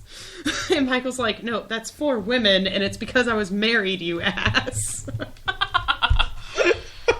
Oh, man. Michael has a dead wife. Right. And Job's making fun of him for not sleeping with a lot of women. Oh, they're always making fun of Michael's dead wife in the show. They are. It's awful. You're the only one who married someone I actually liked, and then she had to die. I know that was rough on you, Mom. All right, then there's the marry me / babysit me. Yeah, or babysit me. Maybe starts this when she cons herself into becoming a Hollywood... A movie executive? Yeah, a movie executive. And whenever somebody says, man, you look awfully young, or whatever, she says, marry me. And then she'll say something like, oh, I'll send Dr. So-and-so your compliments, or whatever. Like, she's trying to play it off like she's way older and just looks young. Yeah, it's really funny. But then, I can't remember who else starts saying it, but I know Job picks it up at some point, Job too. Does. Because and that's how he ends up getting married to Anne. Or almost married Almost, Anne. yeah. Whichever. One of my favorites is the, come on! Yeah. Yeah, like the guy in the $3,000 suit is going to hold the elevator for you. Yeah. You don't even make that in a month. Job's entitled asshole. You're like, well, when they try to have that roast, he insists. He and insists then he can't that they take a roast joke. him. So they're like, well, he's a man who loves his suits, and everyone laughs, and he starts, like, freaking out about it. Yeah. Saying, like, what? It's a really good suit. And then we already said that you're going to get hop-ons. Yeah, we talked about that. Which also turned into you're going to get live-ins for the cabin trailer that they had. Yeah, you're going to get live-ins. And then, hey, brother. Hey, brother. And then it turns into, like, it's the same tone every time, which I think is what makes it funny. But then he gets, like, oddly specific about his relationship with each person when he does it. It's Hey, Buster. supposed nephew. Yeah, hey, supposed nephew. I think Oscar does the hey, so-and-so thing, too. Yeah, I think he offers unsolicited back rubs. massages. Yeah. Which Buster also does that freak everyone out when he starts doing them. He just randomly starts giving you a back rub. It's creepy. Well, that was a freebie. I love the freebies in the show. It's great. It's usually when they're, like, trying to coerce their family members into doing something. And they do it anyways. And they do it without them trying to do anything. That was a freebie. That was a freebie. This does remind me... Well, I guess we can talk about Carl Weathers later. Yeah, We'll talk about Carl Weathers later. Annyeong. Annyeong. Lucille, at one point, to get back at Buster, adopts a young Korean child. And they don't know what his name is, but he says Annyeong a lot, so they assume that's his name. It's Korean for hello. Yeah. So it's like, yes, Annyeong, Annyeong, yes, everybody knows you're Annyeong. Annyeong, Annyeong, Annyeong. I'm sorry, who's this? Oh, yeah, sorry, this is Annyeong. But his real name is actually Hello. Yeah. That's another thing. The banana stand gets vandalized. Yeah, apparently that happens every year. And it's always signed Hello. And it turns out that's Annyeong. And they find out in the 4th season that he's been plotting his revenge because the family was so terrible to him. Yeah. And, okay, I forgot. What? I don't know. I forgot. I don't know what you were going to say. I was going to say when he goes to the Milford school. Oh, yeah. And that's another subtle joke. That children should neither be seen nor heard. And once Annyeong gets accepted into the Milford school... You don't see him till the end of the series. You don't see him till the end of the series again when you find out what he's been doing this whole time. Because he's neither seen nor heard in the show. Buster was so good at it that he stayed on for an extra 2 semesters after he was supposed to have graduated. You always know a Milford man. Yep. And then our next two are related to one another. And say goodbye to these! So Kitty Sanchez is George's secretary, who he's been having an affair with for like 20 years or something. For forever.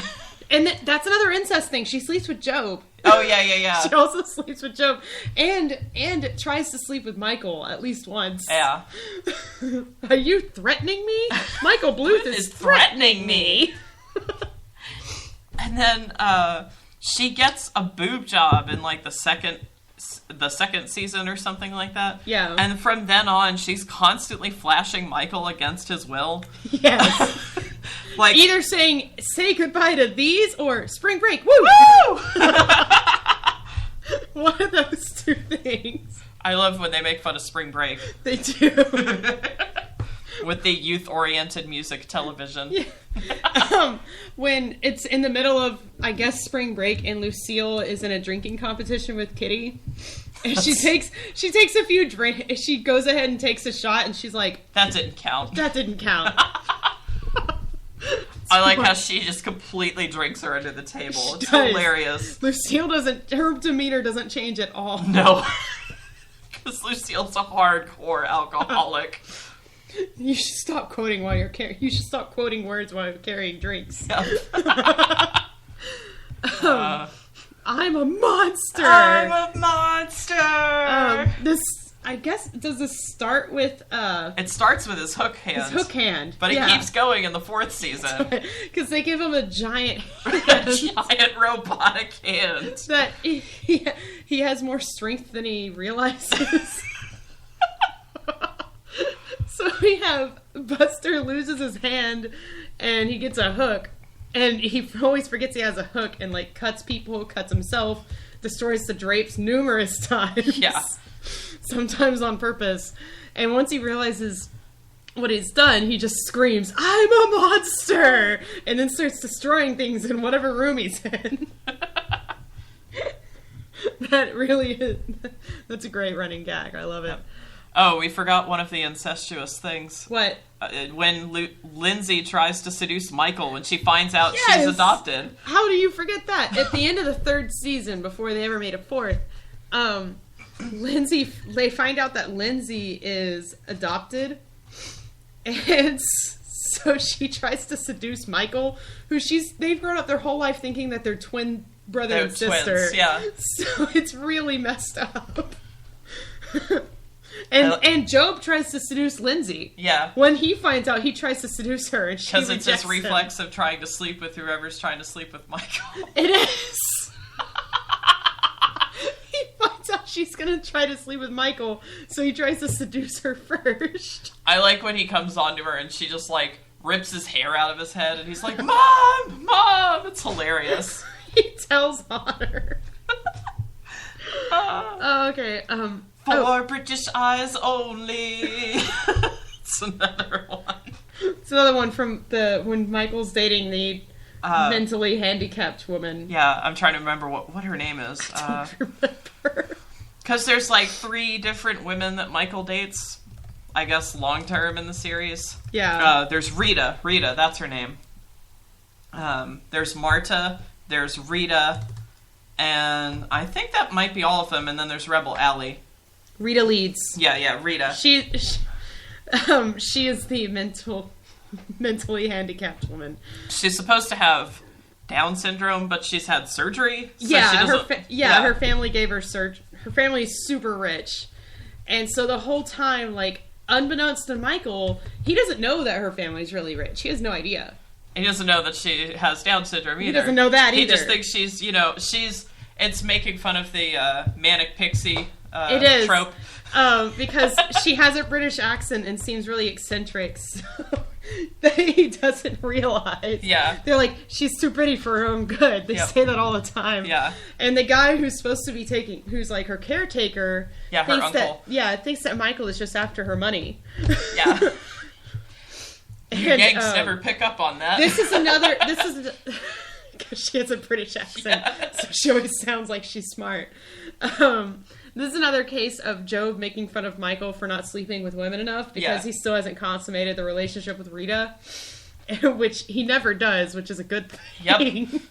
Yep. But then, closely related is the Mr. F.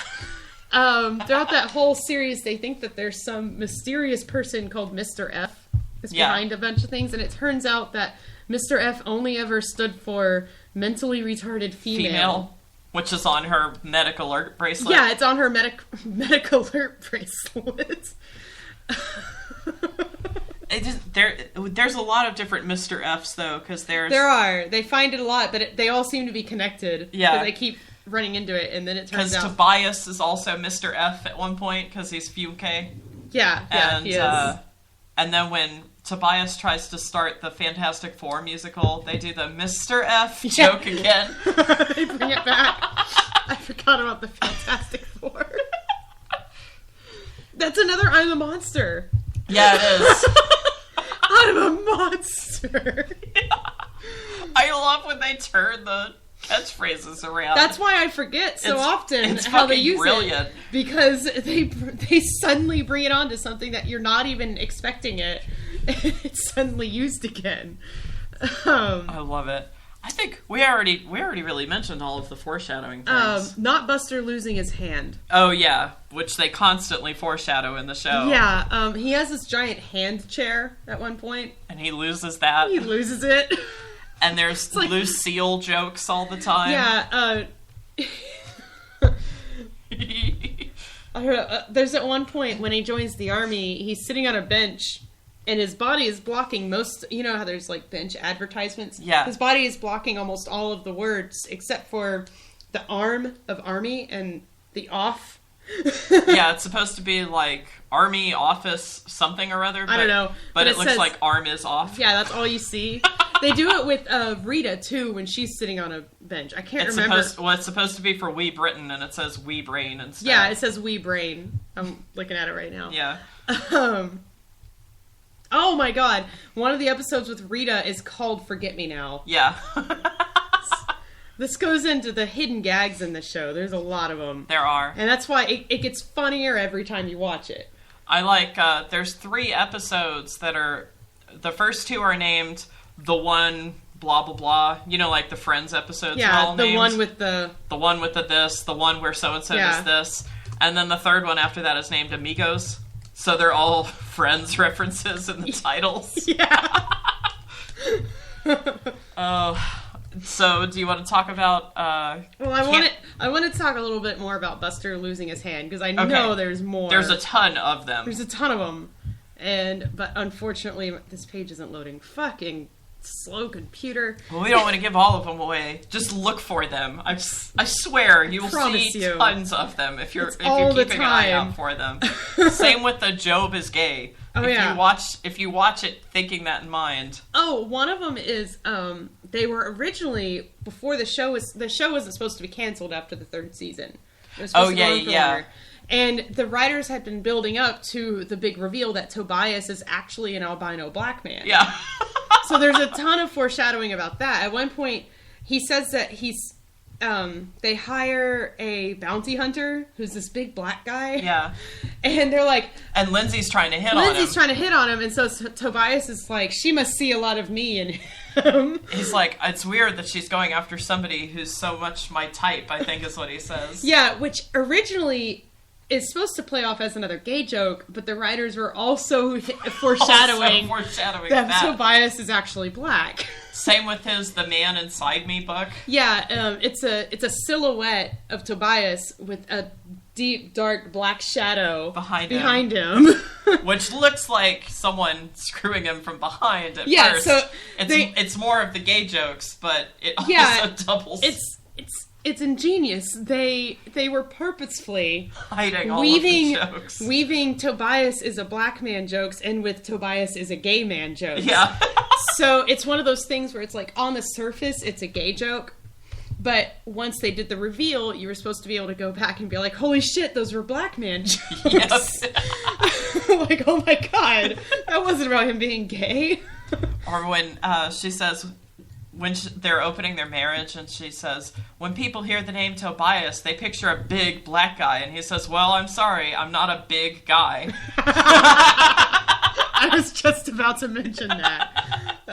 But unfortunately, they canceled the show and only got After 3 the third seasons. season, yeah. And then it took years for them to be able to get the 4th season out for Netflix. Yeah, so Netflix, they didn't get to... Netflix bought the rights and then went out with a 4th season. Yeah, which I love the 4th season. I do too. But I really wish they would have been able to do the actual Tobias is an albino black man reveal. Hey, maybe they'll work it back in. Who knows? Maybe? I don't know. They already have so many other things going right now. Yeah. With George Sr. is a trans man. Or trans woman, I mean. Yeah. Sorry. Or maybe. We don't know. Possibly. We're not sure.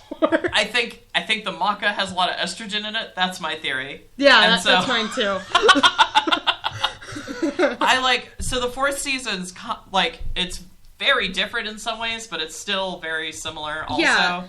I mean, it's mostly because they have to play catch up. Yeah, all of the other seasons are basically done, like the storyline at least is mostly chronological. Yeah. But the 4th season, each episode focuses on catching you up on what that character has been doing. For the past 7 years or whatever. But each episode does get you a little bit further in the timeline of present day. Yeah. So they all weave in and out, and this is one of those, it's a season that you don't have to watch them in order.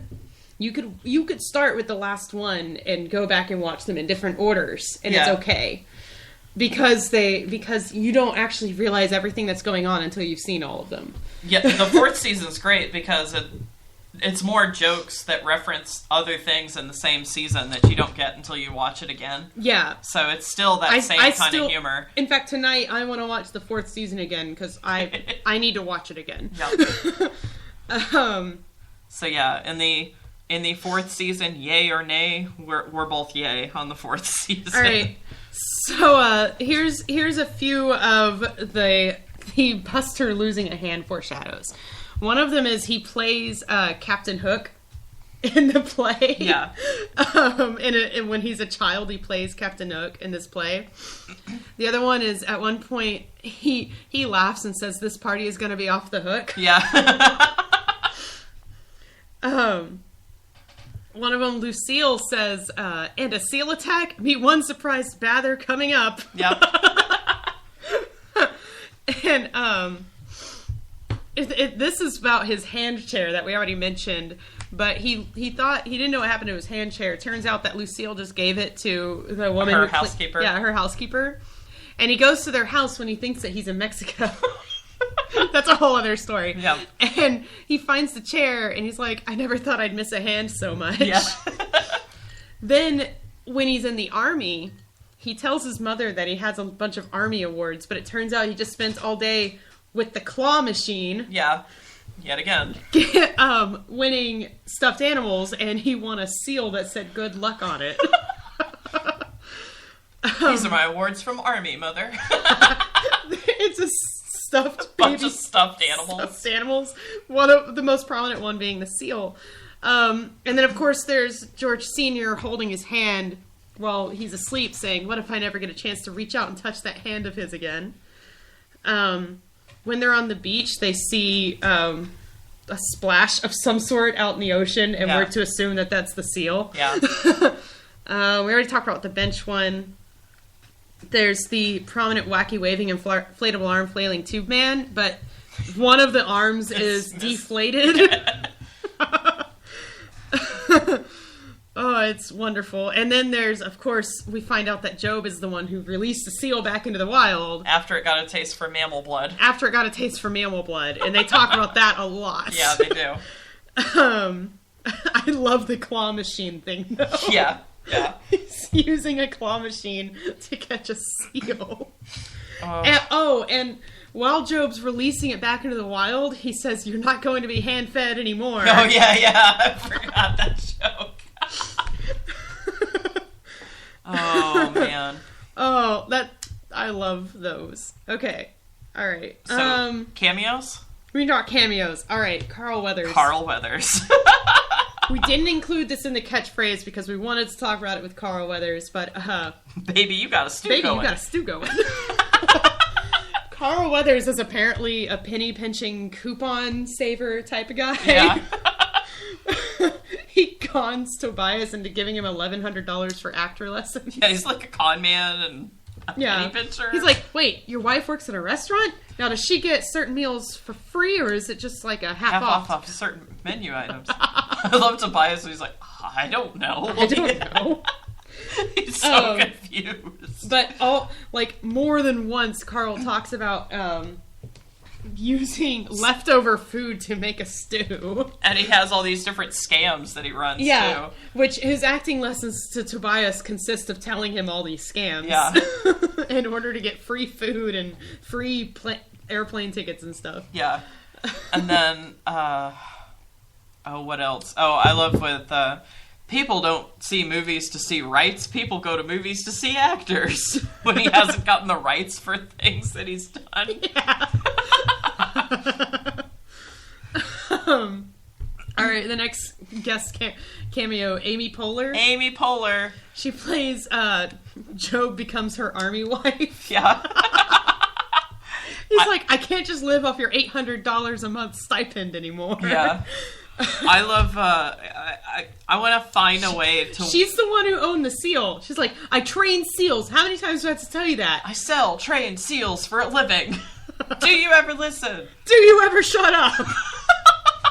No, he says, do you ever stop talking? That's what it is. Which, for our headcanon, goes into this character also somehow being Leslie Knope. She's got to be Lindsay somehow. I don't know how. Leslie. Is it Leslie? Oh, yeah. I'm thinking of Lindsay. Yeah. The characters are just so similar. Like, just in personality, not in life circumstances. No. We're going to figure out a way to headcanon them. We will. We'll do this. It's going to be our fanfic. Yep. I'll Tumblr it. Yep. But yeah, they... Basically, Job and... I don't even remember her character's name. She's just Amy Poehler. Yeah, I don't know her character's name. But Job and Amy Poehler meet each other, and they basically get drunk together and start daring. Escalating dares? Yeah, they have a series of escalating dares that culminates in them getting married. Yeah. And Job keeps insisting that the marriage was consummated. But it's not. And because of this insistence, he can't get an easy annulment. He has to get a divorce, which somehow is bad. I don't know. Yeah.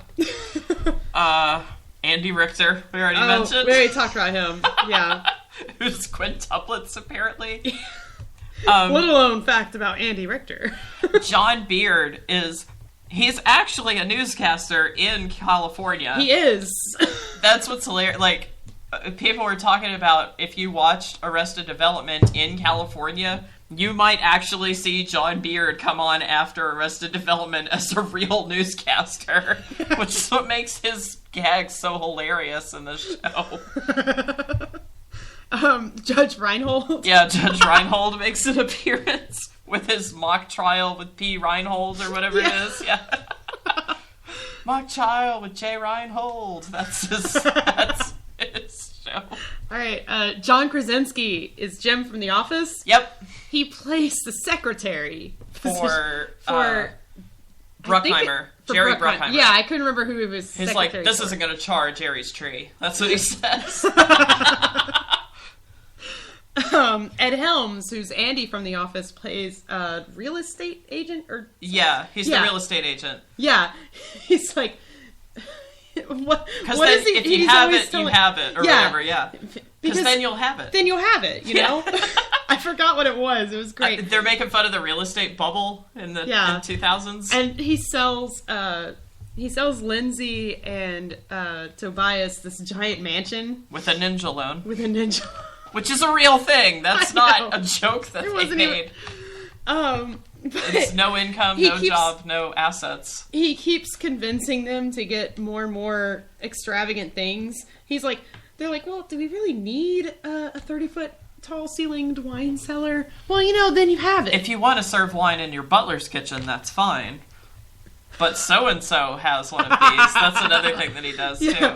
But I really love because then you have it. The guys from Workaholics are flight attendants. Yeah, all three of them are together in one segment of the 4th season. Which it's amazing. I don't know, I haven't gotten into the Workaholics, but their segment on there was pretty hilarious. So it's so fun. I see Workaholics, and I guess we could have another episode on that. I see it as a deliberate satire on douche bros, The only problem I have with it is that douche-bros don't realize it's satire about them. Yeah. So, which is a pitfall about satire, especially when done by people of the dominant majority. Groups, yeah. I feel like I would need to. But I do love Workaholics. I feel like I would need to do taxes to fully appreciate the Workaholics. You would. We would need to do some taxes. Yeah. And then watch Workaholics. I think you would like it though. Yeah. All right, Seth Rogen and Kristen Wiig. How do you say her last name? I think it's just Wig. Wig? Okay. Yeah. I was like, is it Wiig? Wig? Weig? They play flashback versions of George and Lucille. They do. They're the younger versions of George and Lucille. And it's so Seth Rogen is so obviously like they obviously dress him up to be a professional guy, but it's like it's clearly still Seth Rogen. Yes.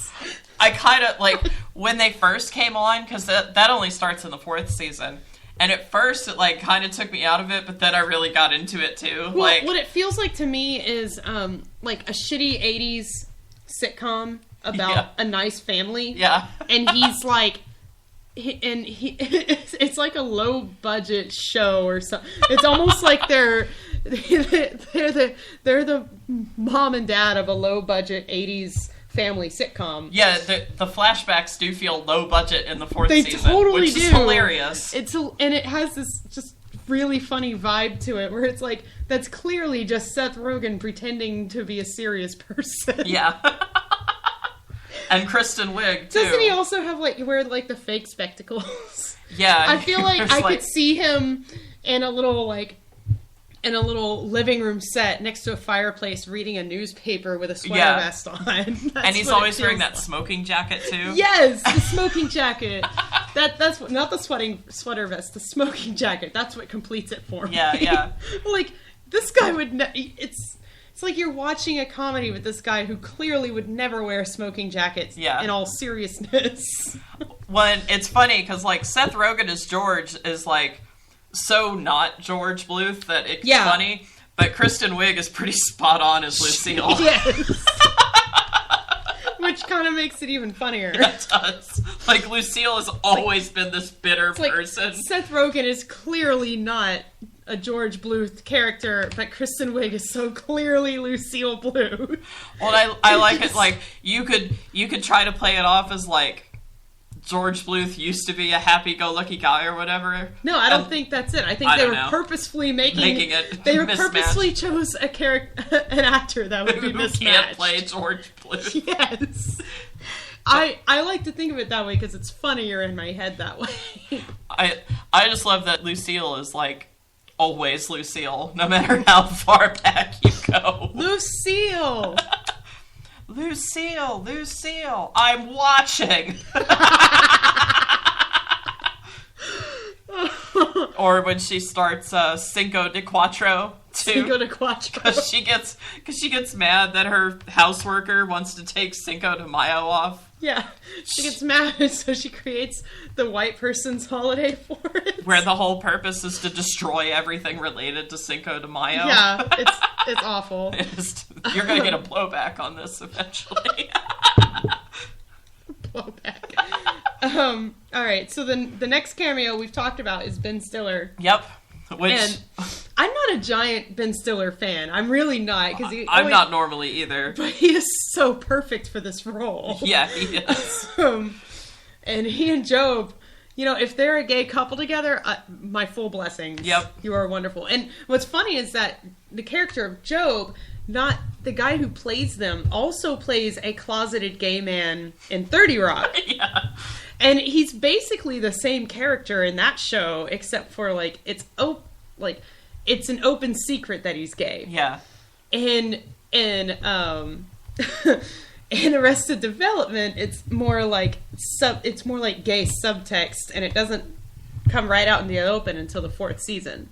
No, yeah. It's more like queer theory most of the time. Yeah. So it's kind of funny that I don't know that any of that is intentional or whatnot, but he's a really funny guy. And then my personal favorite, Alan Tudyk. Who is Alan Tudyk? It's Wash from Firefly, and he plays Anne's dad, the pastor. Yes! Yeah. That's who it is! Yeah. That's why I recognized So many times I watch a show, I'm like, what? How do I know this person? Yeah, he's the actor who plays Wash also plays Anne's father. Curse your sudden but inevitable betrayal. Yeah. when his wife is cheating on him or whatever. Yeah. In Arrested Development. If only they had worked that line in. I know, that's all I can think about. Yeah, he plays this ultra-religious dad. Anne's ultra-religious dad. Yep. It's great. Our chat room threw out 2 more catchphrases or running gags. All right. Ain't a start from the 4th season. Which is supposed to be a new start.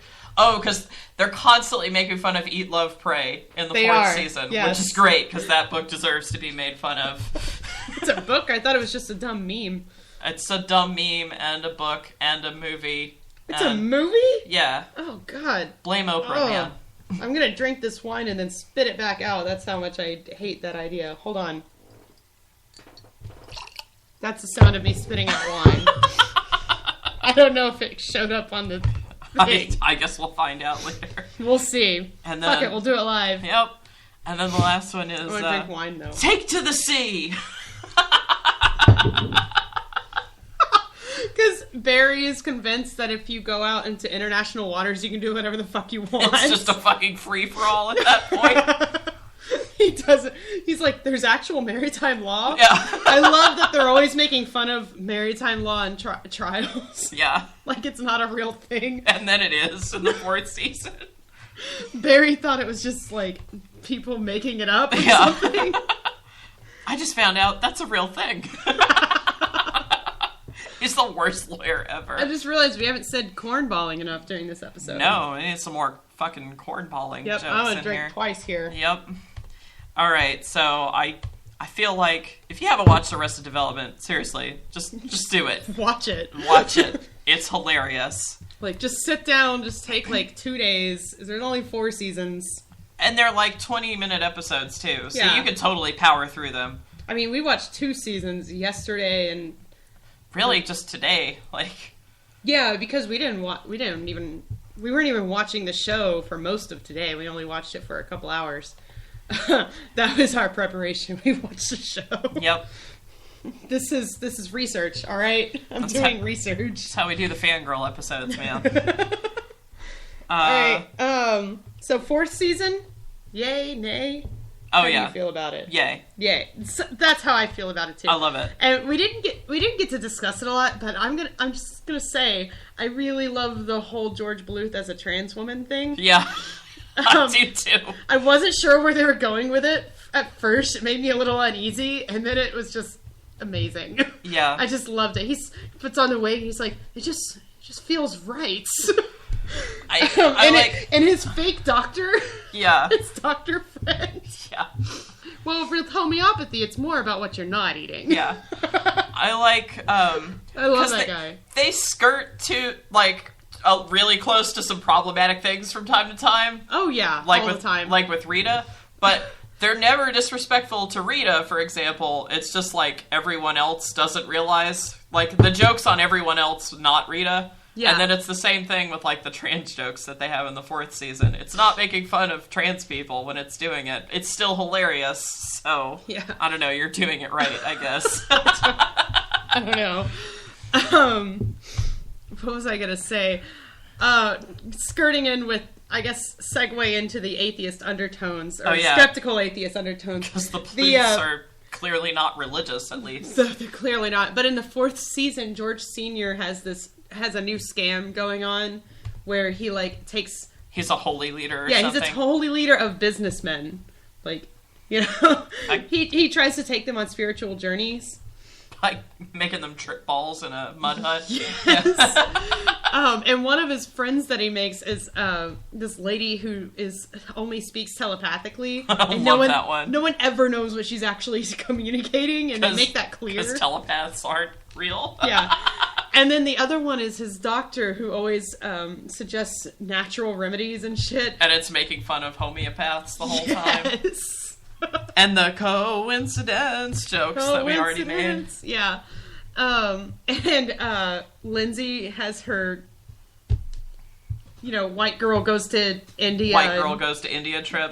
Yeah. She's got which is that. from Eat, Pray, Love, which they're making fun of through that whole season. So I guess we can segue into the atheist undertones here. We've already talked about Job accidentally offending Christians with his Christian magician act. And maybe doesn't even know what a cross is, and What's that lowercase t? Yeah. It's a cross. A cross from what? Yeah. That was a big get for God. Yeah. I mean, they're constantly referencing the fact that if they're not atheists, they're clearly not religious. And all of, a lot of the jokes come from skepticism. Yeah, they do. And even their religious conversions, they always have a cynical eye to it. Yeah, they do. Like, George Bluth Sr., it seems like his conversion to Judaism is sincere for, half an episode, and then you find out he's making money off of doing these caged wisdom videos and trying to get reduced time in prison. And... Yeah, they're like, oh great, he's religious. We can play that up. People like that. Yeah. And Lucille makes fun of the notion. Yeah. And while I don't really appreciate atheist representation in media being all about people who are completely immoral, I still find it hilarious that the joke is on the unskeptical. Yeah. That's basically it. The reason why the joke is funny is because someone's not being skeptical enough, and half the time it's the people in the family who are they're non-skeptical atheists. That's what they are. Basically, that's what they are. They're atheists who haven't actually done any critical thinking. Yeah, they haven't done any critical thinking except for maybe Michael, and even he is kind of an ass. No, yeah. Isn't it in the 4th season he finds out that George Bluth never tips black people? It's the 3rd or 4th season. I can't remember, but it's hilarious. He's like, you wouldn't tip an African American, would you? Why wouldn't I? Yes. And he gets caught in a room with George Sr. when he's not tipping a black guy, and he makes Michael tip him. It's super uncomfortable. Yes. And then when Lucille is at that, she's at some charity thing, and she keeps mistaking everybody who walks by her as a waiter. Oh, she's at the, Spanish television awards or something, and she thinks every Hispanic person is a waiter. Because she's racist as hell. Can't get service in a sea of waiters. Yeah. No. And it's great. It was the joke is always on the racist. It is, yeah. That's what I like about it, is when they bring up stuff like this, the joke is always on the bigoted person. It always is. Alright, Punching up in comedy, man. So yeah, that's basically the atheist undertones, and they show Anne's family as being incredibly religious and creepy. Yeah, creepy is the word he was looking for. Right. I love when they make fun of Anne's family, and they're really, really creepy. Her creepy ass singing. Yeah. Oh my god, I don't even know what she's saying. I don't know either. I don't know. I like that they worship Christmas on Bethlehem time too. Yeah. And he goes. Michael's talking to George Michael. He said, "Oh, I thought you were at Anne's house." "Oh, well, they let me leave during the 2nd hour of prayer time." The 2nd hour of silent prayer. Oh, okay. All right. Well, I guess that's all I can say about Arrested Development. I guess so. But not really. But we're running up on our time limit here. Yeah. Well, Dirty Nerdy and I, we don't make a lot of money doing this podcast, so sometimes we have to shell out for products that we're less than thrilled about. So, tonight we're going to have another segment of... shameless product placement. Yeah. We're going to talk about artificial hymens, because who doesn't want to fantasize about a painful wedding night? Yeah, so here you go. Enjoy this next commercial segment. Restore your virginity in 5 minutes with this new, technologically advanced product. Kiss your deep, dark secret goodbye and marry in confidence for only $29.95. Since I broke my hymen riding a bicycle when I was 8, I was afraid my soon-to-be husband was going to stone me to death on our wedding night. But now, thanks to the artificial hymen, my soon-to-be husband can be satisfied believing he's injured me the first time we've had sex. How does it work? The artificial hymen is a prosthetic membrane that, when pierced, gushes what appears to be blood. Add in a few moans and groans and you will pass through undetectable. It's easy to use, clinically proven non-toxic, and has no side effects. But what will I do when I birth children and my vagina is loose and worthless? Good news! We also offer vaginal tightening cream and vaginal bleach. Because even after performing your main functions as a woman, you need to continue to be self-conscious about your genitals. So go to hymenshop.com and buy all of your female performativity products today. Thanks, hymenshop.com. So, you know, the way that you can help us avoid doing commercials for sexist products, we do have 2 sponsors, besecular.com/shethinkers and audibletrial.com/shethinkers. And we are selling our own t-shirts and other products at Cafe Press. I don't remember the URL. You can find it on our blog. I think it's Cafe Press/Secular Shethinkers or something like that. Whatever. We're not very good at this whole making money thing. Nope. That's why we have to make these sexist commercials. I know. Y'all need to help us out here. I'm tired of, slinging artificial hymens at people. Yeah. I sell them door to door now. Yep. You worried about being stoned to death by your husband? All right. We don't want our sponsor getting angry with us. Oh, yeah. We can't make fun of their product blatantly. Nope. Oh. Only slightly subtly. I don't think we're very subtle. I don't think so either. Alright, so it's time for everyone's favorite segment. Stupid Sexist Song! This week we're talking about Jet, Are You Gonna Be My Girl? And again, full disclosure, I love this song. Yep, me too. This is not one of the times when it's our first time to listen to it. But, nope. You know. Still. Alright, let's get into it. Okay. I'm gonna headbang along with it too, just so you know. Too. What's happening? Fuck is that? That is not. What? That is not the right thing. We're gonna have to look it up on YouTube. Oh jeez. I don't know what the hell that was. I don't either. Hooray, doing it live. Yeah. That was some weird shit. I could sing it. Well, I could too, but we're not that drunk yet. I might be. This accidental Everclear drink is amazing. Right? Alright, here it goes. Slowly. Here it goes. Slowly. I'm gonna vamp this for a while. Yup. You do that. Vampity vamp vamp vamp. Yeah, let's segue into some other shit. Here we go. Alright. I like to cough at the beginning. Right? Rhythmic coughing. That's what I look for in my rock music.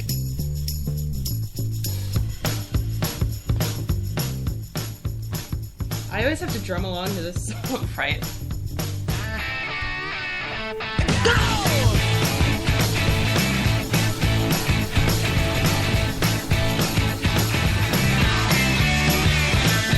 1, 2, 3, take my hand and come with me because you look so fine that I really want to make you mine. I say you look so fine that I really want to make you mine.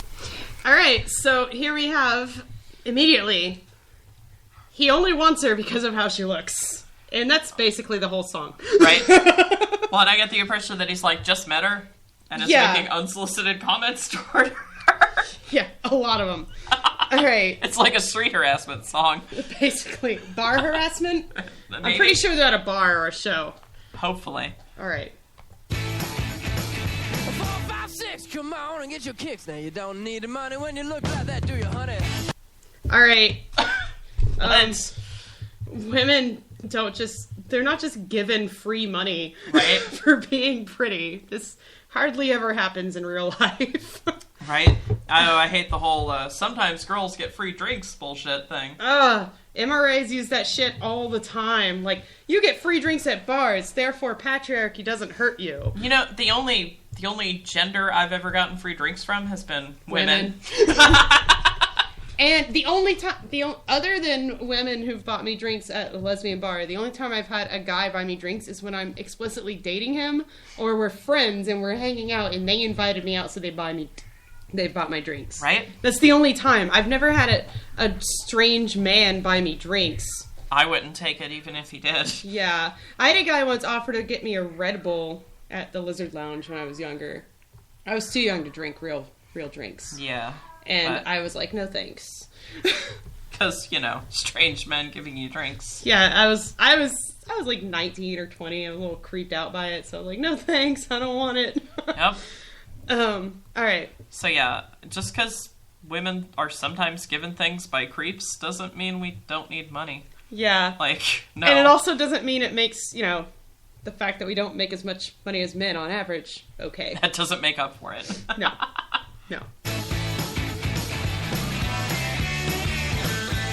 Big black boots, long brown hair. She's so sweet with her get back stare. Get back stare probably means you should shut the fuck up and Get go the fuck sit down. away from me, dude. Get away from her. Great, you think she's pretty. You think that she is just handed money and, rent checks for free all the time. Right. But if she has a get back stare, that means, get back. Oh, man. Yeah. Well, I could see you home with me, but you were with another man, yeah. Hashtag mono problems. Yep. And that whole ownership by another man thing, too. Mm-hmm. Because if she were with another woman, that wouldn't be a problem, I'm sure. Probably not. If she were by herself and still giving the give back stare, it wouldn't be a problem. But, you're with another dude, so... Oh, sorry, your owner's here. I'll leave you alone. Right? My bad. Alright. I still want to fuck you.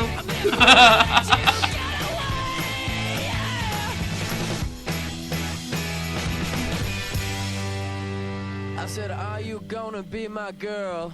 Clearly, she is not. I think she's already answered you there. Right? She's with someone else. She's giving you the get back stare. You've already insulted her. This ain't happening, man. Sorry, you're not smooth.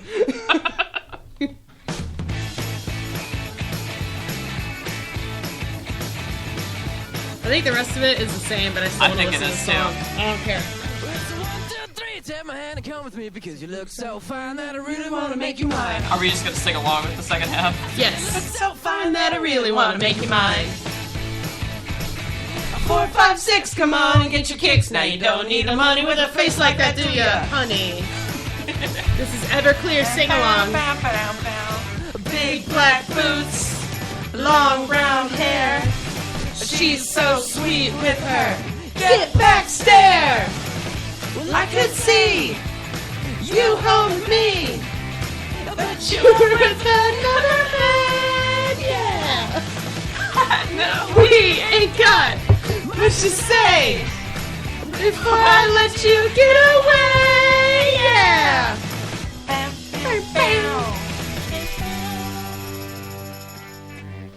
I said, are you gonna be my girl? Really, the drums are what make this song. With the bass line and the drums. And the bass line. Bass It's line the and whole drums rhythm coming together. section, really. I just fucking love it. If it weren't for the rhythm, this song would be terrible. Yeah, I would not. It's all about the rhythm I would section. not enjoy this song. That's why two former drummers really like this song despite the sexism. It's usually why I'm able to like any sexist song. I'm Right. like, man, this rhythm section is amazing. Right? We keep listening to this. Much to say.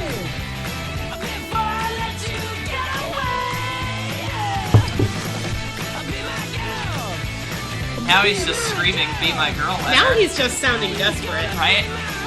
Are you gonna be my girl? Yeah? No? Me? Him? You? Maybe? No. No, not at all. Nope. So, this this segment of Stupid Sexist Song / Karaoke was brought to you by Everclear.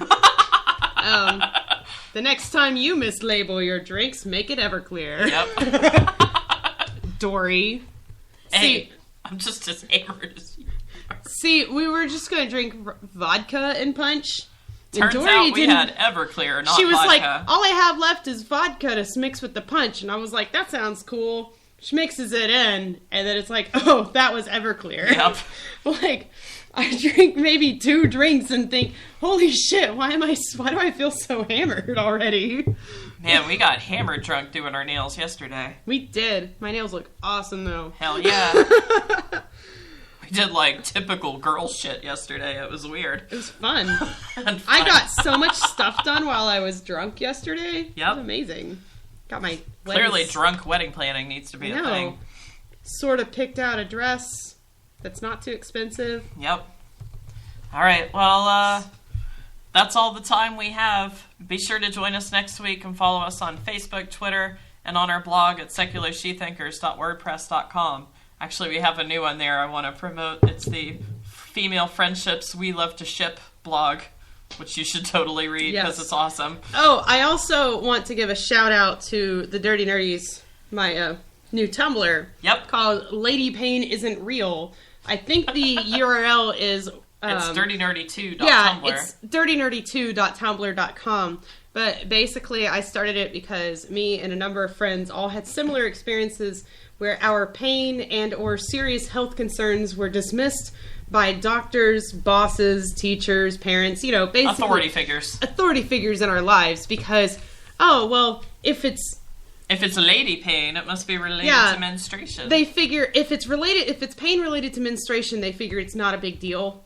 And you should just suck it up because, that's part of being a girl. Yep. If it's any sort of pain or health concern that happens to coincidentally coincide with your menstruation period, yep. Then they assume that it's part of menstruation and only look at those outcomes, and it tends to affect your health in negative ways.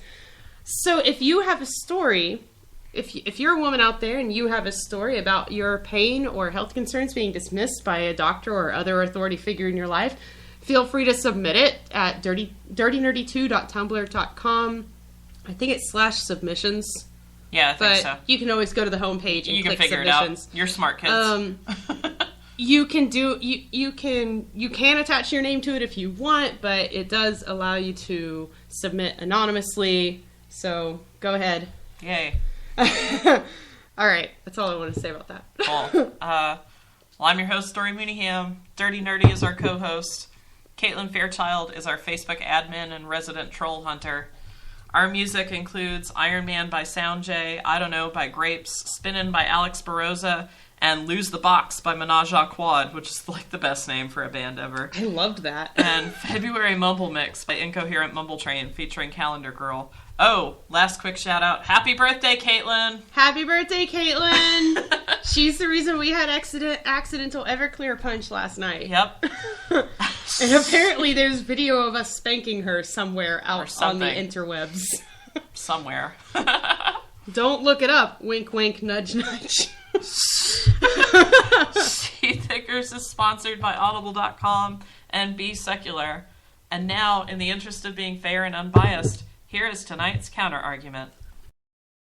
I think you got to remember from the Bible, you look carefully at the Bible, what would have happened in Jesus' time if 2 men decided they wanted to cohabit together.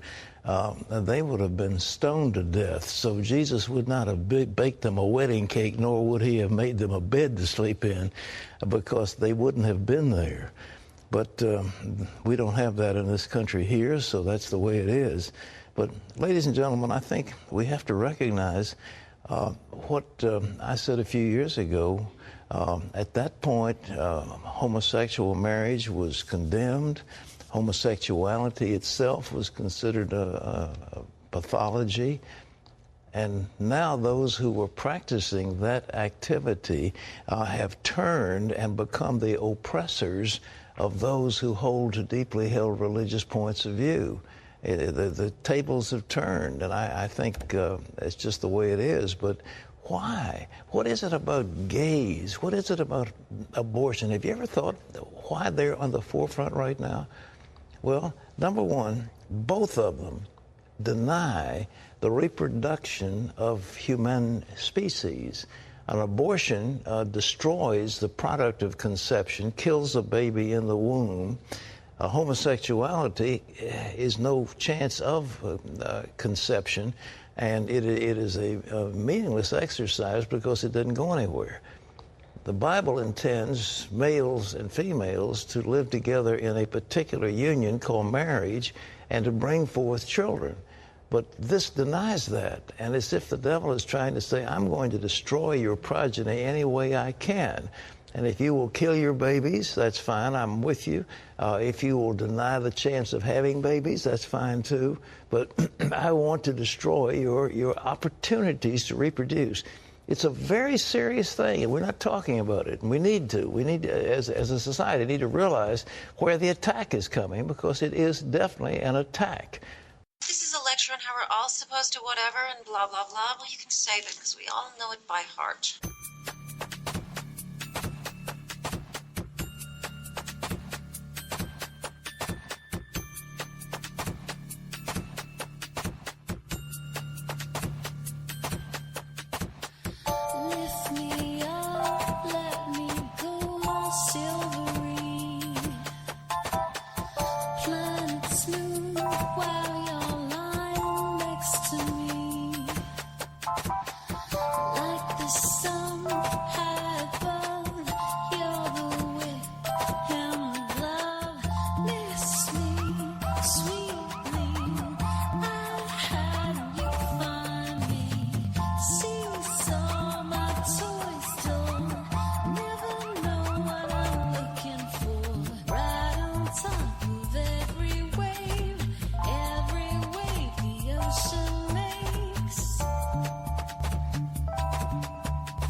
What day is today? It's Caitlin's birthday.